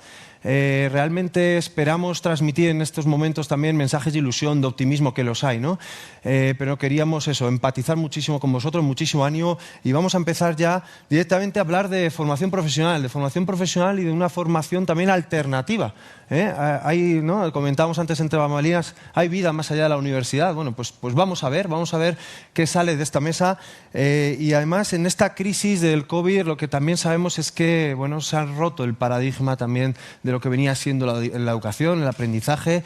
Hemos visto una aceleración de la digitalización en todos los sectores productivos, también en el sector de la educación. Y como decía el otro día, y quiero leer textualmente nuestro presidente de Telefónica, José María Álvarez Payete, va a haber un cambio en la naturaleza del empleo y, por tanto, la sociedad tendrá que hacer un esfuerzo importante para generar esos empleos. Y añadía: la solución está en la educación, no solo en la educación universitaria, sino principalmente en la formación profesional. Estamos en unos números en España y en algún país de Latinoamérica sorprendentes. Estamos con un 31% de tasa de desempleo juvenil en España. En Latinoamérica, Argentina un 26%, Chile y Colombia casi un 20%. Luego hay países que también nos siguen mucho desde México. Mandamos un saludo a México, Ecuador y Perú, que tienen tasas entre el 7 y el 9%. Y por otro lado, antes del COVID y ahora en el COVID también, se están quedando puestos de trabajo sin cubrir y ahora se van a acelerar la demanda de perfiles digitales. Además, si hablamos de la formación técnica profesional, como también se llama en muchos países de Latinoamérica, por poneros también un ejemplo muy llamativo. España, solo el 12% de los alumnos en España estudia formación profesional entre los que tienen 15 y 19 años. En la Unión Europea, el 29%. Vamos al mercado laboral y el 38% de las ofertas de empleo demandan estos perfiles. El 38% y se espera que vaya en auge, que vaya creciendo en los próximos años. ¿Qué está pasando? Pues para empezar, quiero empezar contigo, Pilar, la docente del panel, docente de la formación profesional, como comentaba antes. En tu opinión personal y como profesora, como educadora en la formación profesional, ¿qué barreras crees que se está encontrando la formación profesional y de alguna forma qué hay que hacer también para cambiar el estereotipo o qué está pasando con los estereotipos sociales? ¿Qué opina la sociedad de la imagen de un perfil de formación profesional? Buenas tardes, Luis Miguel. Muchísimas gracias por contar conmigo y por dar este espacio a la FP en un momento tan oportuno. Pues respondiendo a tu pregunta, yo creo que, sin querer ser exhaustiva, yo diría la fundamental barrera es de carácter sociocultural. La FP viene siendo la segundona del sistema educativo, la cenicienta. Hay un prejuicio sociocultural en las familias, en la sociedad en general, que hace que no se vea como una opción interesante. Sin embargo, como dice un amigo mío, la realidad es testaruda y los hechos están ahí encima de la mesa y se impone, ¿no? La FP está colocando más y mejor que la universidad y estos datos están ahí para las empresas, están ahí para las familias, están ahí para los estudiantes que empiezan a percibirla ya como una posibilidad de inserción sociolaboral al alcance de su mano y que inserta de una manera rápida y eficaz. Y eso es algo que les interesa a los alumnos, les interesa a las familias, especialmente en estos momentos tan complicados donde encontrar un trabajo es una urgencia para tantas personas, ¿no?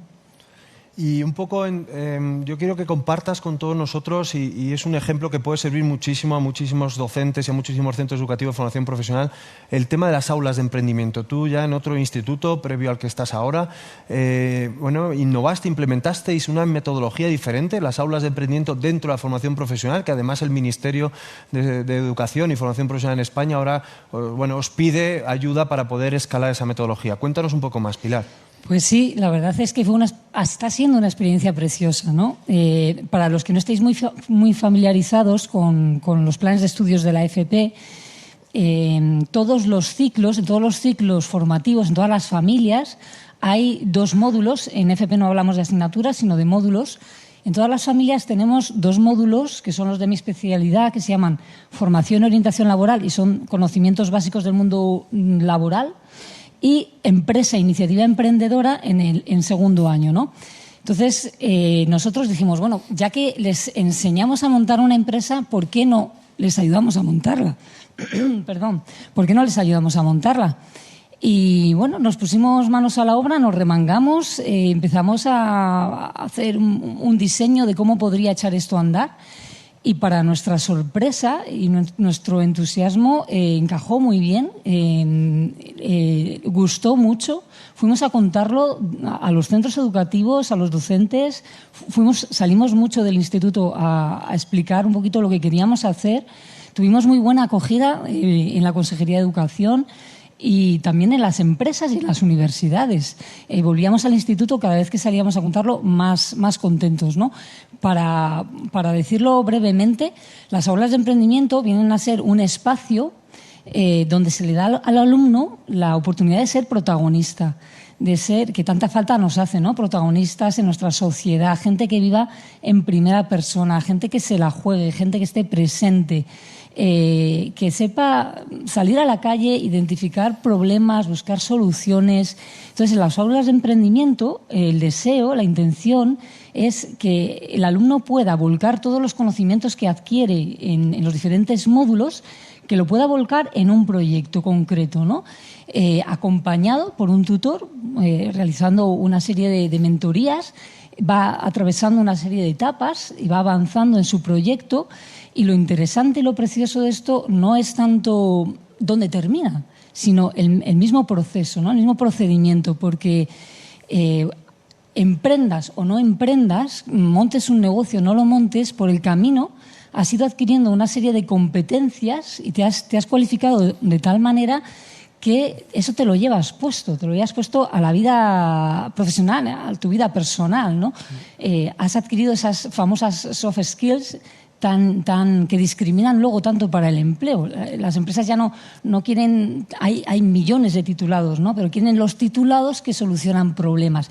Y si tú empiezas a tratar de responder a tus propios problemas, a los de tu proyecto, eso te va amueblando mucho la cabeza, te va dando muchas oportunidades. Importante, Pilar, algunos términos que ya has dejado así en la mesa. El alumno protagonista busca soluciones, hay que salir a la calle a buscar esas soluciones, y también el proceso como una vía de aprendizaje, ¿no? Clara, desde Barcelona, muchas gracias, como decía, por estar con nosotros. Desde Fundación Westermann lleváis muchos años trabajando en la formación profesional dual, ¿no? En esa dualidad, empresa y educación. Pero por otro lado también en algunos países está funcionando muy bien, en algunos países europeos, en España con mayores dificultades. En 2012 creo que fue la primera regulación, ¿verdad?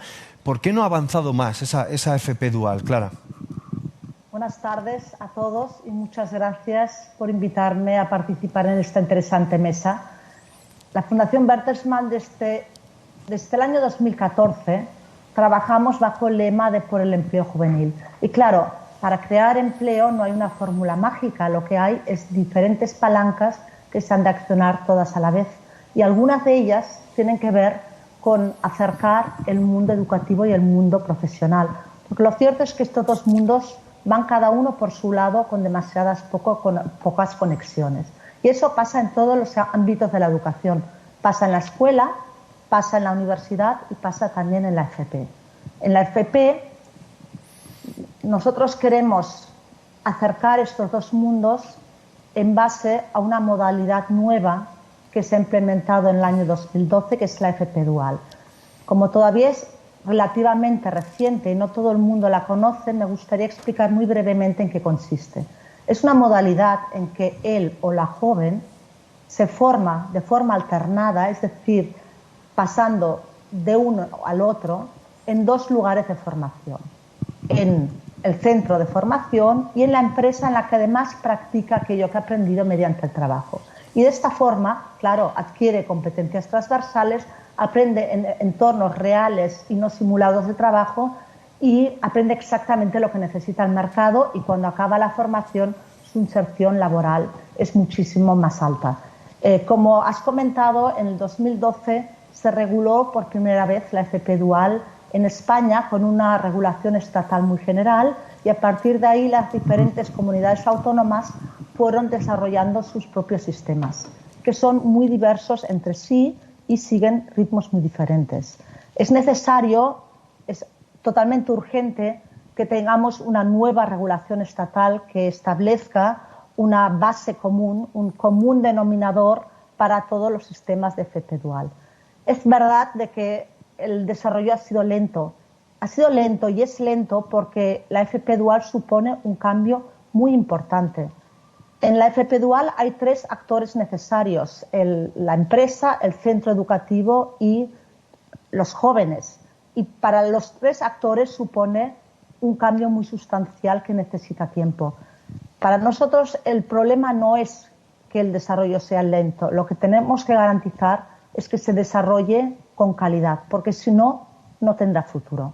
Por lo tanto, Luis Miguel, entendemos que el desarrollo es lento, probablemente en esta época de pandemia también va a sufrir en número, pero sí que creemos que está bien enfocado para que se pueda desarrollar en el futuro.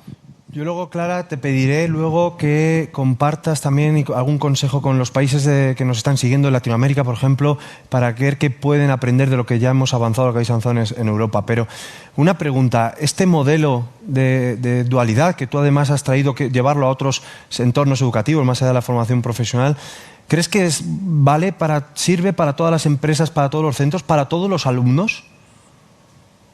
Pues en realidad creo que no sirve para todos, porque como ya he mencionado anteriormente, requiere un esfuerzo muy especial por todos los actores. En el caso de las empresas, han de dedicar a un profesional reconocido de la empresa a formar a los jóvenes, tiene que coordinarse con el centro educativo. Eso es complicado, sobre todo para pymes y micropymes. Allí a veces la solución es que una sectorial desarrolle un proyecto que se haga a medida de las empresas de esa sectorial.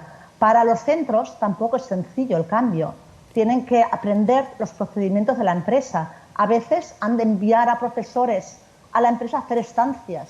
Profesionales de las empresas muchas veces van a los centros pues, a hacer masterclasses o incluso a dar formación a los profesores, por ejemplo, en la familia de la informática. Y para los jóvenes, que es el tercer actor necesario, tampoco es sencillo, porque tienen que combinar dos lugares de formación. Por ejemplo, en el caso de Cataluña, donde la alternancia normalmente se hace diaria, él o la joven por la mañana está en el centro educativo, al mediodía se come el bocadillo en el autobús y por la tarde se forma y aprende en la empresa, o al revés. Eso es un esfuerzo muy importante y al final recibirá un título que será igual que el de los alumnos, de sus compañeros que han estudiado en modalidad presencial. Lo que pasa es que el resultado será muy diferente. Habrá recibido una formación más práctica, muchísimo más conectada con las necesidades de la empresa y probablemente su inserción será mayor. Pero es evidente de que requiere esfuerzos importantes por parte de todos los actores y, por lo tanto, no es un modelo que venga a sustituir la FP presencial en absoluto. Muchas gracias, Clara. Yo cuando estaba Pilar hablando de emprendimiento en la formación profesional, pensaba en el CEO de nuestro panel, Iker, bienvenido también. ¿Te hubiera gustado tener, verdad, esa oportunidad de emprender dentro de tu etapa educativa más temprana o qué? Desde luego, y todo lo que trae aprendizaje, como decía Pilar, sí, sí. Yo te quería preguntar, Iker, cómo desde Bridge y cómo con los bootcamp de formación digital, cómo esa formación alternativa a lo que es una formación reglada, cómo está también ofreciendo una alternativa, como digo, real y una alternativa con impacto y con resultados. No sé si también, además, una doble pregunta, nos puedes compartir cómo habéis vivido esta época del COVID, qué ha pasado, que habéis tenido más demanda, qué es lo que ha sucedido, ¿no? Una doble pregunta, Iker. Claro, espero no olvidarme de la segunda, empiezo con la primera. Primero, gracias por la invitación y por la audiencia y por la oportunidad.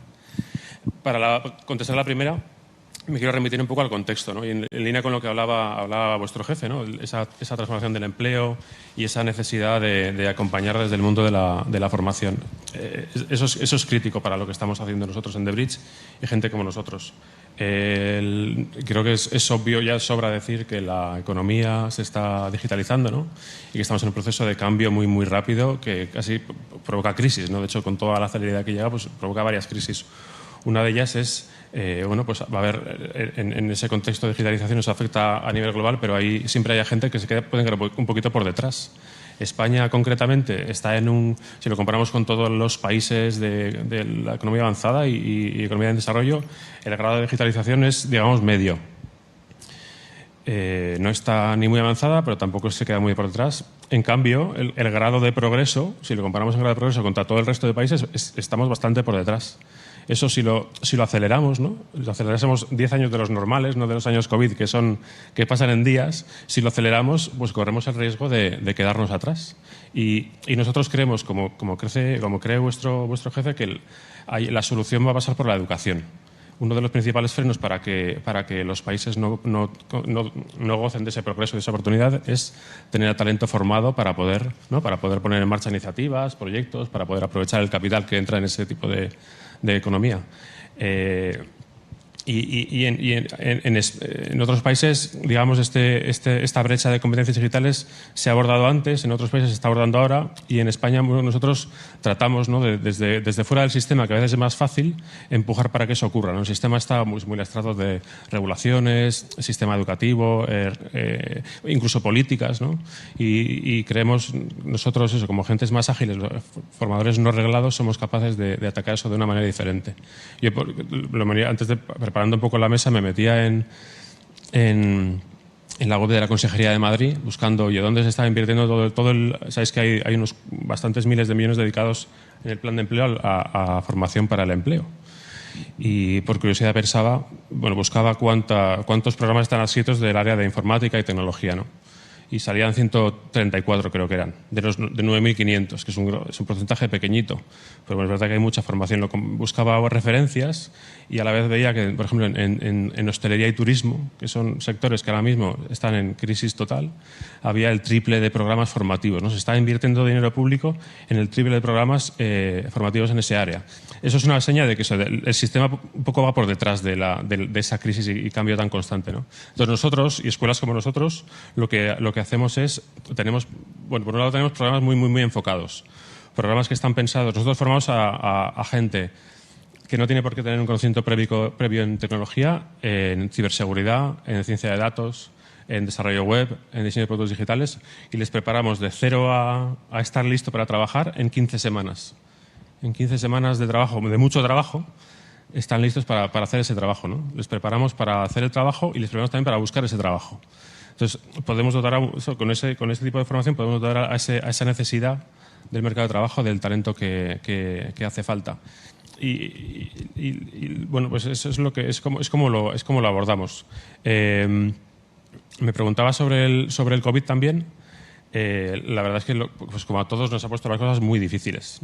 Aparte de ser un proyecto joven, nos ha cogido todo esto un poco a contrapié. Estamos consolidando un modelo, ¿no?, que se basaba mucho en lo presencial, porque nuestro formato pues corre mucho más cómodo y mejor en presencial. De la noche a la mañana nos encontramos con que teníamos un plazo de 48 horas para cambiar radicalmente ese modelo, ¿no?, y tratar de adaptarlo, ya te digo, a un programa muy estudiado y muy medido, muy adaptado a lo presencial. Eso nos puso las cosas muy complicadas. A nosotros y también a nuestros graduados, nuestros alumnos, la primera promoción de Bridge, por ejemplo, se graduó el 28 de marzo. O sea, quizá, y recordemos, la gente que viene a nuestros programas, su objetivo principal es buscar un trabajo y encontrarlo, ¿no?, y ponerse a trabajar. Para eso les preparamos y para eso invierten dinero y el tiempo con nosotros. Y se graduaron, pues quizá en el peor momento en décadas, no sé cuánto tiempo, pero uno de los peores momentos de la historia reciente para buscar un trabajo, ¿no?, para buscarlo y para encontrarlo. Y eso pues fue un momento complicado. Lo que también ha traído contexto bueno, como tú decías también, o sea, la crisis, bueno, como hablábamos, ¿no?, la crisis acelera mucho los cambios, y como nuestro modelo está construido sobre un cambio, sobre una tendencia, pues ha traído cosas buenas. Por un lado, nosotros hemos visto cómo el empleo digital, o sea, el empleo digital ha crecido. En ese contexto de frenazo económico, nosotros recogemos datos semanales del mercado de empleo, de las vacantes que hay abiertas en nuestras salas de formación, y en el segundo trimestre de pandemia, entre junio y septiembre, crecieron un 13% las vacantes abiertas. Crecieron un 13% en 3 meses, además 3 meses de verano, que tradicionalmente es cuando esa parte, la actividad se frena, ¿no? Si lo elevamos a un ritmo normal, pues eso supone que el trabajo, las vacantes pues pueden incrementarse en un 50-60%, van a estresar más, ¿no?, la necesidad de proyectos como el nuestro, que resuelvan ese problema. Un mensaje muy positivo también en estos momentos que vivimos. Yo me gustaría saber si esa diferencia ¿habéis notado una diferencia en el ritmo de aprendizaje del alumno entre el periodo presencial y el periodo virtual? Es una pregunta un poco arriesgada, pero no sé si tenéis datos ahí que puedas compartirnos. Datos no te puedo compartir. Lo que sí te puedo compartir nosotros, ese cambio lo hicimos con mucho miedo, porque ya te digo, lo habíamos anticipado con unas pocas semanas, pero obviamente llevábamos mucha inercia de preparación del proyecto y de diseño de los programas para el entorno presencial. Entonces lo abordamos con bastante miedo. O sea, nos paramos, lo pensamos, yo creo que fuimos muy rápidos en pasar a online, fuimos los más rápidos en volver a un modelo híbrido, pero lo abordamos con miedo y siendo conscientes de que había muchos estudiantes que tenían claro que el modelo presencial era para ellos y que por eso habían apostado por nosotros, ¿no? Y sufrimos bajas, pero sufrimos una tasa de baja de un poquito menos de un 5%. Entonces, yo creo que nosotros nos puso a prueba, ¿no? Y puso a prueba nuestra adaptabilidad, nuestra resiliencia y también la del estudiante. Nosotros tenemos la suerte, yo creo también que lo compartimos con toda la formación vocacional y profesional, que la gente tiene muy claro el objetivo que tiene detrás del programa, ¿no? Entonces, creo que va a afrontar con mucha más resiliencia cualquier problema que se encuentre por el camino. Eso nos ha pasado a nosotros. Trataremos ahora la orientación vocacional tan importante. Ignacio, muchas gracias. Además, me hace especial ilusión que estéis con nosotros en esta mesa. Un modelo de aprendizaje diferente, disruptivo. IMU Technology Institute. Nosotros tuvimos también la suerte como Fundación Telefónica de hace un año justo poner en marcha un modelo similar como 42 Madrid, donde viene a romper el paradigma de la educación, viene a romper las reglas educativas, las reglas de aprendizaje. Tenemos también aquí algún estudiante de 42 que luego igual se anima a hacer alguna pregunta. Y yo te quería preguntar un poco, Ignacio, nosotros de primeras es verdad que cuando lanzamos el proyecto de 42 Madrid con Fundación Telefónica tuvimos un rechazo por parte del colectivo de la universidad. No quisieron venir a ver lo que era y luego es verdad que poco a poco se fueron acercando y vieron elementos que podían ayudar también a incluir dentro del ámbito universitario. ¿Vosotros habéis tenido alguna experiencia similar? ¿Nos podéis compartir en esa línea? Bien, bueno, gracias Luis y a todos vosotros por estar aquí, por invitarnos a este fabuloso evento que tenéis organizado. Te diré que sí, que la palabra disrupción que has utilizado hay que utilizarla con prudencia y también te digo pues, que el hecho de que te miren mal a veces puede convertirse en un piropo más que en un mal mirar, ¿no? Según lo entendamos. En este sentido, el modelo educativo que en INMIUM proponemos pues es un modelo orientado básicamente a la empleabilidad, orientado a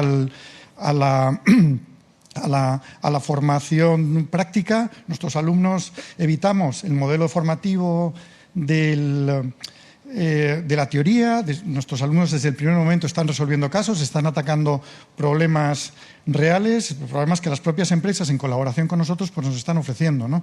Por eso te digo que, bueno, pues efectivamente es un modelo que se puede llamar disruptivo, pero, en mi opinión, perfectamente complementario al universitario. No hay por qué rechazar uno ni rechazar el otro, ¿no? Son dos posiciones distintas, dos modelos y que tienen cada uno sus virtudes y sus inconvenientes, sin duda, ¿no? Te diré que yo siento que con el tiempo son dos modelos que tienen que confluir. A día de hoy creo que viajamos de forma muy paralela, pero que es razonable pensar que tarde o temprano confluirán. El modelo universitario, pues a día de hoy, lo comentaba Iker, ¿no? Hay muy poca formación en este sentido. De los cerca de 3.000 grados universitarios que hay en este momento en España, el que menos porcentaje supone son los grados en ciencias, curiosamente. Cosa que llama la atención porque no hemos dejado de hablar, tanto el día de hoy como en estos últimos días, os he oído del terrible gap que existe entre el mercado profesional y el mercado de la formación, ¿no? Bueno, cada uno tiene sus velocidades y lo que nos permite a nosotros, como formación no reglada, es tener una velocidad que probablemente una institución como una universidad no se puede permitir, lo que no quiere decir que sea desechable en ningún caso, ¿eh? Gracias, Ignacio. Vamos un poco justos de tiempo. Entonces yo, antes de dar paso también a preguntas del público, y aprovecho este momento para invitaros a los que estéis también a través de YouTube a hacer alguna pregunta, alguna cuestión, sí que tengo aquí unas preguntas que quiero lanzaros y con respuestas muy concretas, ¿no? Concretamente, yo te voy a preguntar directamente ¿qué acogida está teniendo los perfiles que salen de vuestra metodología por parte de las empresas, ¿no? Mira, Inmune nace de la empresa.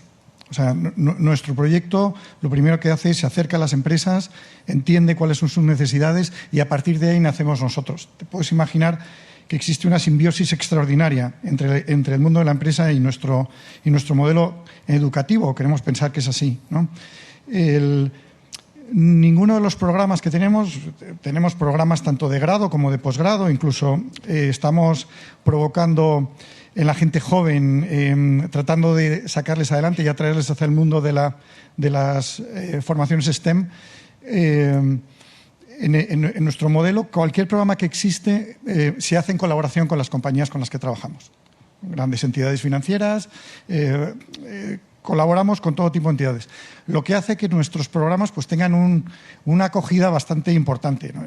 Si algo sucede, supongo que Iker tendrá la misma sensación, que precisamente la empleabilidad de nuestros alumnos es extraordinaria, ¿no? Nuestra primera promoción ha terminado hace escasas semanas, ¿no? Y a día de hoy se está celebrando la inauguración de nuestro Máster en Data Science, en este momento mientras hablamos, pues, que es la segunda promoción. Nuestros alumnos ya están trabajando, algunos en compañías, se han movido y realmente pues están todos encantados con la situación que tenemos. Te ha mencionado Iker, me dirijo a ti, pero también a Clara, a Pilar, por favor, el sentido libre de intervenir. ¿Se está acabando la titulitis? O sea, esa fobia. ¿Hay un cambio cultural? ¿Estamos viendo un cambio cultural también en las empresas? Yo creo que más nos vale que se acabe. Yo creo que sí que está cambiando. Yo cuando hablo con las empresas les digo, es muy importante que la gente que sabe hacer un trabajo sea capaz, o sea, pueda conseguir ese trabajo, ¿no? Y a veces como dices tú, hay barreras internas y muchas tienen que ver con la titulitis. Yo me acuerdo una gran empresa, yo estaba con el director de recursos humanos de una gran empresa española, viendo en su sistema qué requisitos pedían para fichar a un nuevo talento, ¿no? A un nuevo desarrollador web, y pedían que tuviese un grado en informática o telecomunicaciones, que hay 6.500 personas en España al año que salen con esa titulación, y que además tuviese un máster. Que eso reduce el universo anual a unas 500 personas, 500 personas preparadas para conseguir ese trabajo no van a cubrir las más de 10.000 vacantes que hay un día normal abiertas en España. Entonces, es importantísimo que abramos un poquito la mente y que la gente que esté preparada para hacer un trabajo lo pueda conseguir y eliminemos esas barreras. Yo creo que eso es crítico. Y poquito a poco ocurre, ¿no? Hay empresas que sí que van abriendo un poco la mente. Gran empresa incluso que ha ido quitando requisito. Primero, hace unos años pedían tener un máster para hacer a cierto nivel profesional, luego bajaron al grado, luego incluso han quitado el grado, pero todavía eso falta. Y un comentario más, yo creo que es importante de cara al nuevo talento, pero también ese mismo consejo aplica al reciclaje, ¿no? Si alguien puede hacer un trabajo, tiene que poder mantener ese trabajo, ¿no? Y en todo este periodo de crisis, digamos, la solución quizá fácil pero muy fea es reestructurar, ¿no? Y sacar a gente de las plantillas y fichar talento nuevo. Eso, bueno, a través de la formación, ¿no? Tenemos que también abordar eso, ese reskilling que se llama de las empresas. Muchas gracias, Iker. Clara, en Barcelona, yo quiero coger, antes que ha salido el tema de la orientación vocacional, porque desde Fundación Bertelsmann habéis lanzado un proyecto muy interesante, Excellence. Cuéntanos la importancia, ¿no?, de esa orientación profesional, esa orientación vocacional. Clara. Sí, mira, la orientación de los centros, por lo general, es bastante pobre y se suele centrar en la parte vocacional, es decir, intereses, habilidades, competencias, o en la parte académica, qué quiero estudiar y dónde.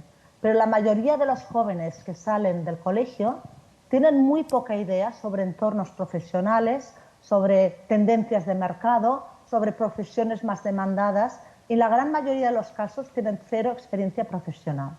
Y en esas circunstancias es cuando tienen que tomar sus primeras decisiones que son relevantes para su futuro profesional. Desde la Fundación Bertelsmann intentamos ayudar a los centros a preparar mejor a los jóvenes para su futuro, estableciendo muchos más espacios de reflexión, facilitando más información de contexto y también primeras experiencias laborales ya durante la etapa escolar. Y en este sentido, hemos creado el marco Excellence, que es un marco de calidad en orientación que consta de 10 dimensiones que debería abordar cualquier centro educativo que quiera facilitar una orientación que sea completa de calidad. De estas 10 dimensiones, la mitad se refieren al entorno laboral. Los centros, mediante una herramienta de autodiagnóstico, pueden ver cómo está su centro en relación a la orientación y pueden recibir apoyo y recomendaciones para iniciar mejoras en los ámbitos que consideren. Y paralelamente, las consejerías pueden ver datos agregados de los centros de su comunidad para focalizar mejor los esfuerzos y los recursos. Nosotros entendemos que Excellence puede suponer realmente un antes y un después en la orientación por varias razones, porque es muy sencillo de usar, porque se puede usar por cualquier tipo de colegio, privado, concertado, público, rural, porque le pone la atención o pone suficiente atención a esta parte que había quedado bastante descuidada en la mayoría de los sistemas de orientación, y además porque es un sistema solvente. De hecho, nosotros bebemos de un proyecto de la Fundación Gatsby inglesa que ha sido muy exitoso y que ha sido incorporado en la legislación inglesa, de forma que ahora todos los colegios ingleses están obligados a usarla. Por lo tanto, nuestra base ya es una base muy sólida. Gracias, Clara. Pilar, ¿quería sumar? Sí, estoy totalmente de acuerdo con lo que dice Clara. De hecho, es una pena ver cómo a lo largo del curso se van vaciando las aulas. Hay un grado de absentismo importante dentro de la FP y es una pena muy grande porque, bueno, es un derroche de recursos impresionante, ¿no? Y ves cómo van decayendo en muchos casos la ilusión, precisamente por esta falta de orientación de los alumnos que entran a cursar un ciclo formativo sin saber muy bien dónde se están metiendo, porque les falta esa información previa, ¿no? del contexto profesional, laboral. Mismamente, esta mañana en clase yo les preguntaba, ¿y vosotras vais a saber, vosotras sabéis cuánto vais a ganar dentro de unos meses que vais a ir a la empresa? Después de esas prácticas, ¿sabéis que está cobrando un profesional de vuestra categoría? Y no tenían ni idea, ¿no?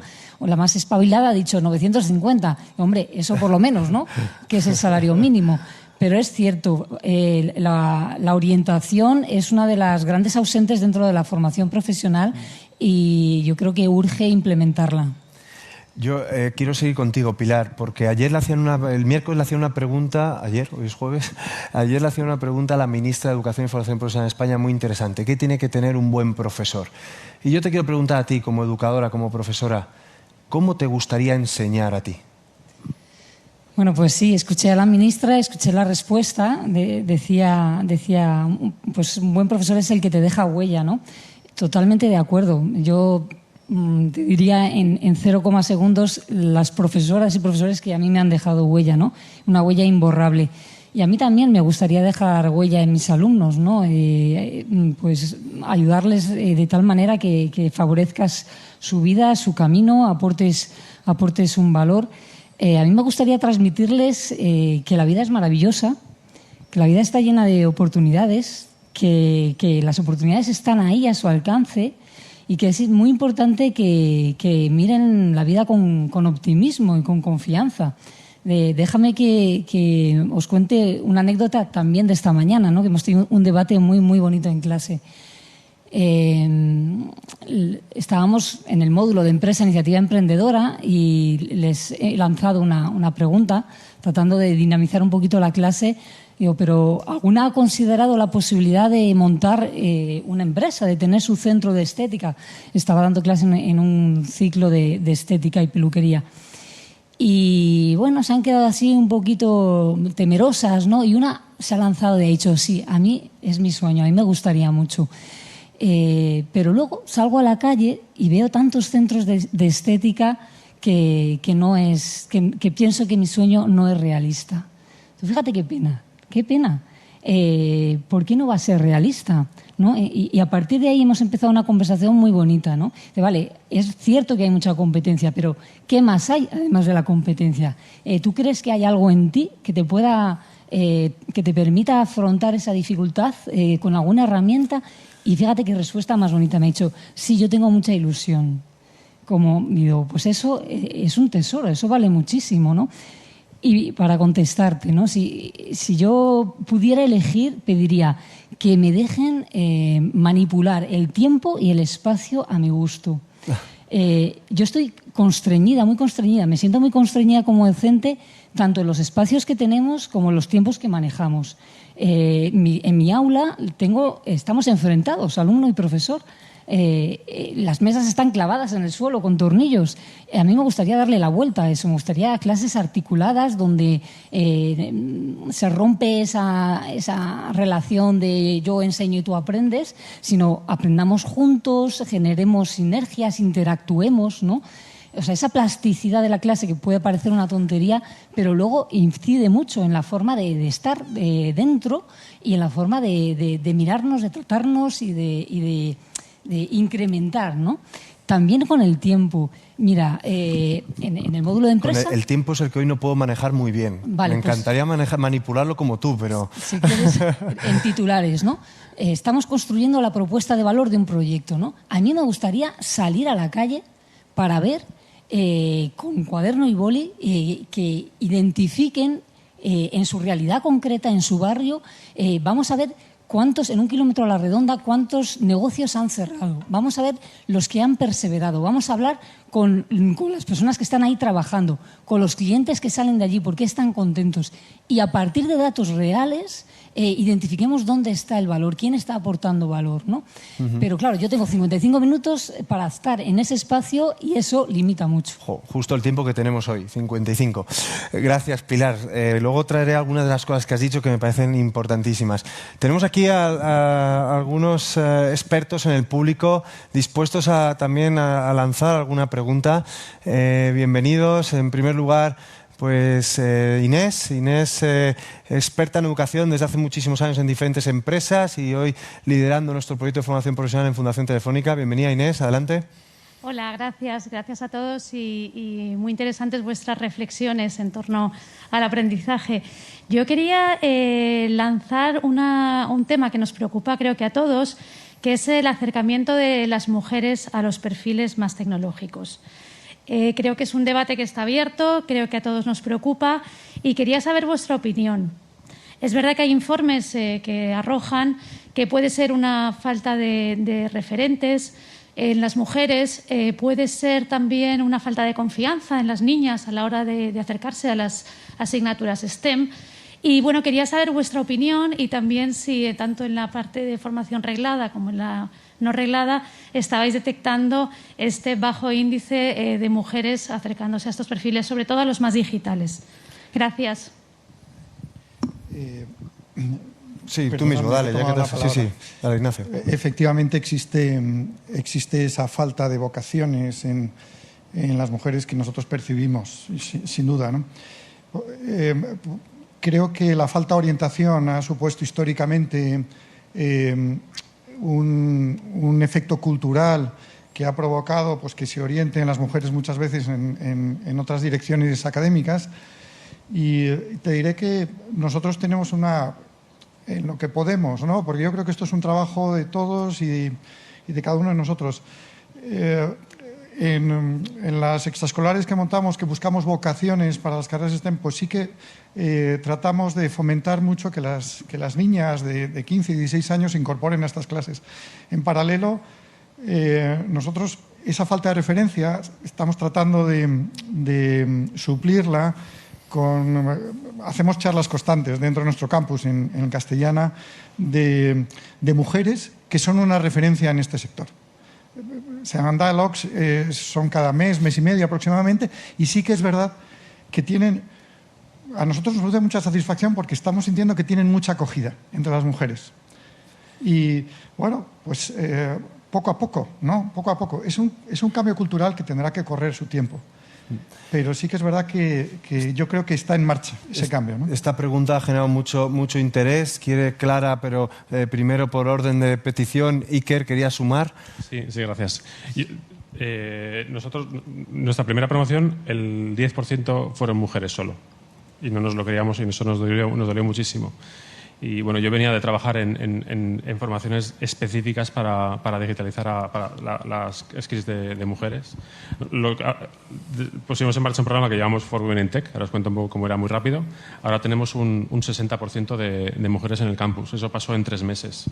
Entonces, lo que hace falta, esto requiere que haya un poquito más de foco. Yo creo que antes hablabais de las vocaciones, hay que hacer un poquito también a veces un poco marketing del futuro, ¿no? Y de la oportunidad. Las mujeres, pues oye, por lo que sean, no tienen esos referentes o no tienen tampoco ese hábito de trabajar en este tipo con este tipo de trabajos, y hay que hacer ahí un doble esfuerzo. Nosotros lanzamos una campaña pues dirigida específicamente a mujeres. Nuestros programas estaban adaptados para que gente sin skills, sin conocimiento técnico previo pudiese arrancar, por lo cual era un canal fácil para acoger a mujeres que no venían de formación STEM, que es la mayoría, y luego se lo pusimos más fácil para matricular, ¿no? Pusimos un programa especial, un track especial para que un volumen de mujeres pudiese matricular. Hay que hacer un poquito más de esfuerzo para que eso ocurra, pero eso puede ocurrir.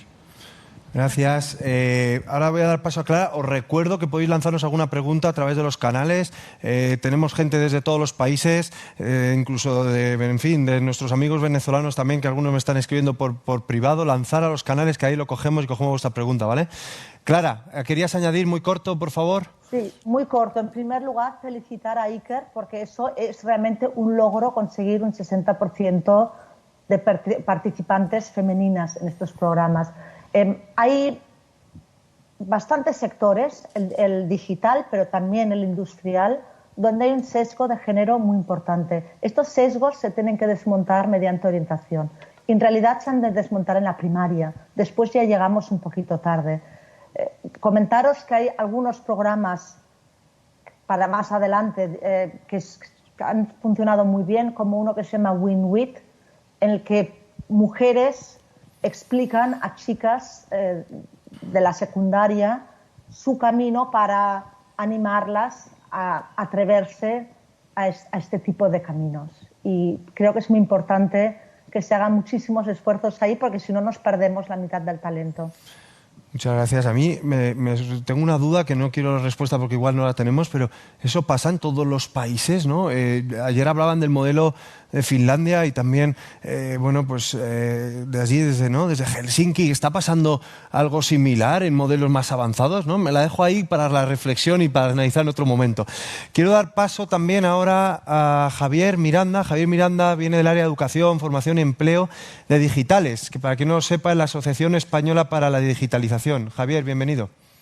Muchas gracias. Bueno, y muchas gracias por invitarme a esta mesa que es súper atractiva en mensajes, en contenido y en todo. Desde Digitales tenemos muy claro que la FP es una pieza, si no la pieza clave de la economía y del desarrollo social en este caso de nuestro país, ¿no? No nos podemos quedar atrás en el tema de la FP. Nosotros estamos haciendo muchísimas cosas, con INCUAL, Instituto de Cualificaciones Profesionales, con Imune también estamos haciendo una serie de cosas. Quiero lanzar un abrazo a Clara, que también estamos ahí con un proyecto súper potente de FP Dual y en Excellent, en el tema de orientación profesional. Para nosotros, también el tema de vocaciones de género ha sido muy importante. Tenemos un estudio que sacamos en 2019 muy potente, donde vimos diferentes roles y cómo influían en las decisiones de las niñas ya desde edades muy tempranas. Este estudio lo tenemos en nuestra página web, por si lo queréis descargar, y es muy potente. Y ya en ese estudio vimos un rol que era muy significativo en la FP, que era el tema del profesor, el tema de los profesores. Y yo querría lanzar una pregunta muy importante, ¿no? ¿qué elementos tendría que tener un plan de formación para que los profesores fueran la punta de lanza de la digitalización, de la tecnología? Ellos, por así decir, fueran los apóstoles en las aulas del significado que tiene todo esto de digitalizar una sociedad, una economía digital, una industria digital, etcétera, etcétera. Aquí por alusiones, Pilar, te la vamos a dar a ti. Bueno, pues hola Javier. No sé muy bien cuál deberían ser esos elementos. Yo sé que el profesorado está caminando en esta dirección y que las aulas poco a poco se están digitalizando. Pues por ejemplo, mira, un ejemplo muy sencillo, muy concreto, ¿no? Por remitirnos a datos reales. Yo esta semana en clase, últimamente en clase, en lugar de pedirles que me hagan esquemas a mano, los esquemas que hemos hecho toda la vida, les pido que lo hagan con herramientas de diseño gráfico, ¿no? Que cambia muchísimo, porque eso supone un plus para el alumno, ¿no? Y les cuesta mucho. Hay que diferenciar también entre unas familias y otras, entre unos alumnos y otros. Cada instituto es muy diferente, pero yo creo que poquito a poco vamos entrando por ahí. algunos les costará más, menos, iremos más rápido, más despacio, pero somos muy conscientes de que esa carta hay que jugarla y hay que jugarla a fondo, ¿no? Luego hay otra dificultad muy importante, te comentaba antes, la digitalización de los profesores seguro, pero de los centros también. Las aulas no están preparadas, la infraestructura está muy obsoleta. Y luego hay una dificultad añadida, por ser muy breve y terminar, las familias. Mi centro está en Vallecas. Hay alumnos que no es que no tengan dispositivo, es que no tienen conexión y no tienen ni habitación para estudiar, para hacer tareas, entonces con esa realidad todavía hay que hacer un para gran quien no camino. lo sepa, Vallecas es una de las zonas más vulnerables de Madrid, ¿no? O sea, hay una realidad más allá a lo mejor de lo que a lo mejor podemos imaginar. También tenemos a Marcos. Marcos es un estudiante y queríamos también poner voz a los estudiantes, ¿no? Que a veces, bueno, tan importantes sois, como decían antes, en el centro de lo que tiene que ser el futuro del aprendizaje. Marcos es un estudiante de nuestro campus de 42 Madrid, uno de los aventureros que se lanzó a la piscina y que además en paralelo está haciendo un grado de formación profesional, grado superior. Cuéntanos, Marcos, ¿cómo está siendo tu experiencia? Sí, mi experiencia en 42 es muy buena. Sin nervios, ¿eh? Estamos en familia. Hay muy poca gente aquí, unos 1.500 viéndonos al otro lado, pero... Bueno, sí, mi experiencia en 42 es muy buena. Muy buen ambiente, se aprende un montón y a veces es difícil compatibilizarlo con los estudios reglados, con la FP, pero se intenta en plan... Tú querías, me comentabas antes, ¿verdad? Querías paralizar esas dos formaciones, ¿no? En base a lo que también decía Ignacio de la complementariedad de los dos sistemas, ¿no? ¿Por qué quisiste continuar con, bueno, hacer un grado de formación profesional y meterte en una formación no reglada a la vez? Porque aunque 42 me encanta y siempre he querido tener, por así decirlo, un título de algo que también me gusta, que es el grado superior que estoy haciendo. ¿Quieres compartir alguna pregunta hacia la mesa? Sí, yo a la mesa quería preguntarle cómo llevaríais la experiencia que tengo yo en 42, que es el peer-to-peer, los proyectos que puedo hacer y todo ese ambiente que se genera. ¿Cómo se llevaría a las aulas, a la FP, a los grados de FP? Aquí la respuesta, no sé quién se atreve, pero muy rápida. ¿Cómo creéis que una formación alternativa puede aprovecharse o sea, una formación reglada se puede aprovechar de una serie de elementos de esa formación alternativa? ¿Qué dice Marcos? Una formación reglada. Como mi pensamiento, mi teoría, mi creencia es que las dos formaciones van a confluir tarde o temprano. Entonces, la formación profesional tiene que empezar a incorporar necesariamente elementos de los que estáis trabajando en 42 o los que trabajamos nosotros en Immune, sin duda, porque primero buscamos los mismos objetivos. Nuestros alumnos participan de las mismas sensibilidades y de los mismos intereses. O sea, necesariamente se van a poder incluir. No soy experto en formación profesional, yo soy más de formación no reglada, pero efectivamente estos elementos se tendrán que incorporar con todas las limitaciones que tiene la formación reglada, la formación oficial, que no son pocos y que las propias universidades ya poco a poco van eliminando de su core, ¿no? De su forma de actuar. Con nosotros ya hay alguna universidad que está ya colaborando porque entiende que la formación no reglada y los títulos no oficiales están funcionando. O sea que sí que creo que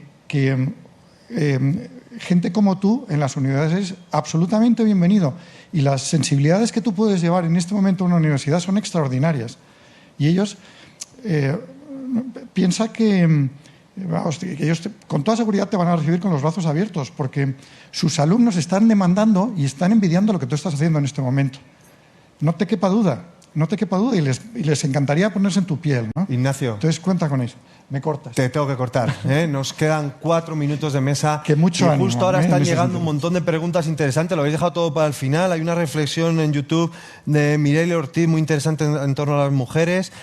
También Sofía quería preguntar un poco cómo los bootcamp de formación digital pueden de alguna forma integrarse con la formación profesional. No tenemos ahora tiempo, pero lo dejo por si en vuestra reflexión final lo queréis compartir. Y Ana María Mancera de Venezuela también nos ha hecho una pregunta que me ha parecido súper interesante. O sea, ¿cómo se puede guiar a los jóvenes para que no se frustren si inician luego una formación que no les gusta y acaben abandonando y dejen el sistema educativo? O sea, eso, en fin, quedaría para otra mesa. Muchísimas gracias a todos por vuestras preguntas. Estamos al final. Simplemente tenemos 30 segundos cada uno de vosotros. Quiero empezar por unos mensajes finales. Clara, en tu caso, un mensaje final para todos esos países que hoy nos están oyendo, sobre todo, como decía antes, de Latinoamérica. ¿Qué les recomendarías que en cuanto a la FP dual, a esa dualidad empresa-educación, qué recomendación les harías? ¿Qué ha funcionado que pueden coger? 30 segundos, Clara. Nosotros recibimos regularmente consultas de Latinoamérica. No podemos desarrollar proyectos fuera de nuestras fronteras, pero lo que sí podemos hacer y ofrecemos es tener una reunión virtual, explicar nuestras experiencias y poder aprender juntos y que no se tenga que empezar siempre de cero. Y por otra parte, también recomiendo la plataforma de la Alianza para la FP Dual o la de la Fundación Bertelsmann, donde vais a encontrar un montón de instrumentos y de diferentes materiales que seguro que os ayudarán si queréis ir por el camino de la FP Dual o de la orientación de calidad. Gracias, Clara. Pilar, nos están escuchando muchísimos docentes de muchas etapas educativas. Lánzales un mensaje final para que se sumen al barco de la transformación, como hoy también tú nos has contagiado. Pues sí, merece la pena hacer ese esfuerzo, salir de la zona de confort, pensar fuera de la caja, y la diferencia está en la cara que te ponen los alumnos y cómo les brillan los ojos cuando te escuchan. Gracias, Pilar. Ignacio, voy contigo. En general, padres, madres que permitan también o confíen en este tipo de metodologías alternativas, que con una capacidad de inserción laboral alta, ¿qué les dirías para que dejen a sus alumnos, a sus hijos, perdón, que sean estudiantes vuestros? Buena pregunta. Te diré que, en mi opinión, el mercado, en nuestro área de conocimiento, el mercado tradicional de trabajo ni está ni se le espera. ¿Por qué utilizar elementos de un mercado de trabajo que efectivamente ha sido superado o ha desaparecido y está otro, ¿no?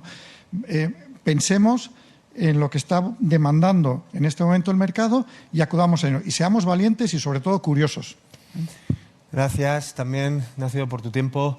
Iker, hablando de mercado laboral, cerramos. 20 segundos tienes, que tengo que dar paso. ¿Qué les dirías a las empresas para que apuesten por este talento? Las empresas que miren que piensen en lo que les duele, que es el coste, ¿no? El coste de encontrar esos 500 graduados de Teleco con máster que apenas hay en España, que no cubren todo lo que necesitan.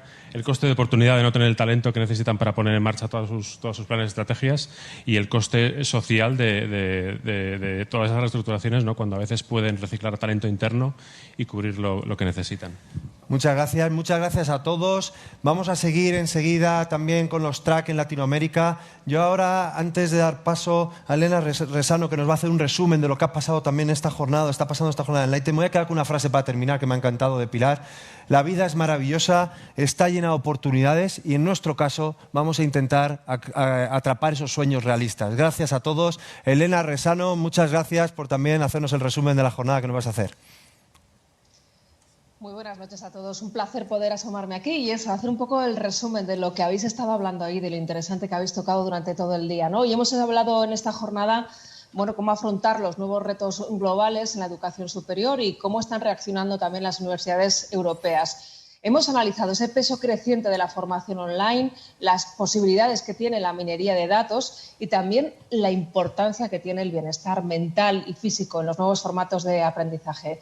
La jornada ha empezado fuerte con un diálogo interesantísimo entre Scott Galloway, es el profesor de la New York University Stern School of Business, autor del bestseller mundial For, el ADN secreto de Amazon, Apple, Facebook y Google. Un diálogo entre Scott y Diego Alcázar, es vicepresidente ejecutivo de la EA University. Galloway afirma que la educación superior es ahora mismo una industria que está rompiendo moldes, pero ha advertido que esa disrupción tiene que seguir siendo una constante para que este sistema educativo no acabe desapareciendo. Aboga por un modelo híbrido de presencial y online que permita doblar la oferta educativa en las universidades, ampliando también las oportunidades de formación a quienes tienen menos recursos. También ha estado durante esta jornada la Comisaria Europea para Innovación, Investigación, Educación y Juventud, María Gabriel. Ella nos ha explicado que adoptar una fluidez digital es uno de los principales retos del futuro próximo. Ella considera que no podemos afrontar todos los desafíos que se nos plantean sin aprovechar todas las herramientas que tenemos ahora mismo a nuestra disposición. Para ello, Europa, dice, tiene que ponerse al día y crear también su propio espacio común donde compartir recursos online, la calidad en los contenidos digitales certificados y las plataformas educativas que ya existen. Y para conocer la situación de la educación superior en Europa, más allá del COVID, hemos contado también hoy con un elenco de primer nivel. Han estado Santiago Íñiguez, presidente de la IE University, Martín Pohl, presidente de la Universidad de Maastricht, Eltrud Hanjapi-Egger, rectora, Universidad de Ciencias Económicas de Viena. Todos tienen una visión positiva del futuro de las universidades europeas, gracias sobre todo a su potencial, pero también coinciden en la necesidad de un modelo híbrido donde la principal contribución de la tecnología va a ser la personalización del aprendizaje. Ven con una muy buena idea esa alianza europea universitaria porque dicen que la Unión se va a convertir en una propuesta de valor muy competitiva. En este futuro de la educación, el Big Data está jugando un papel muy relevante y lo va a seguir jugando.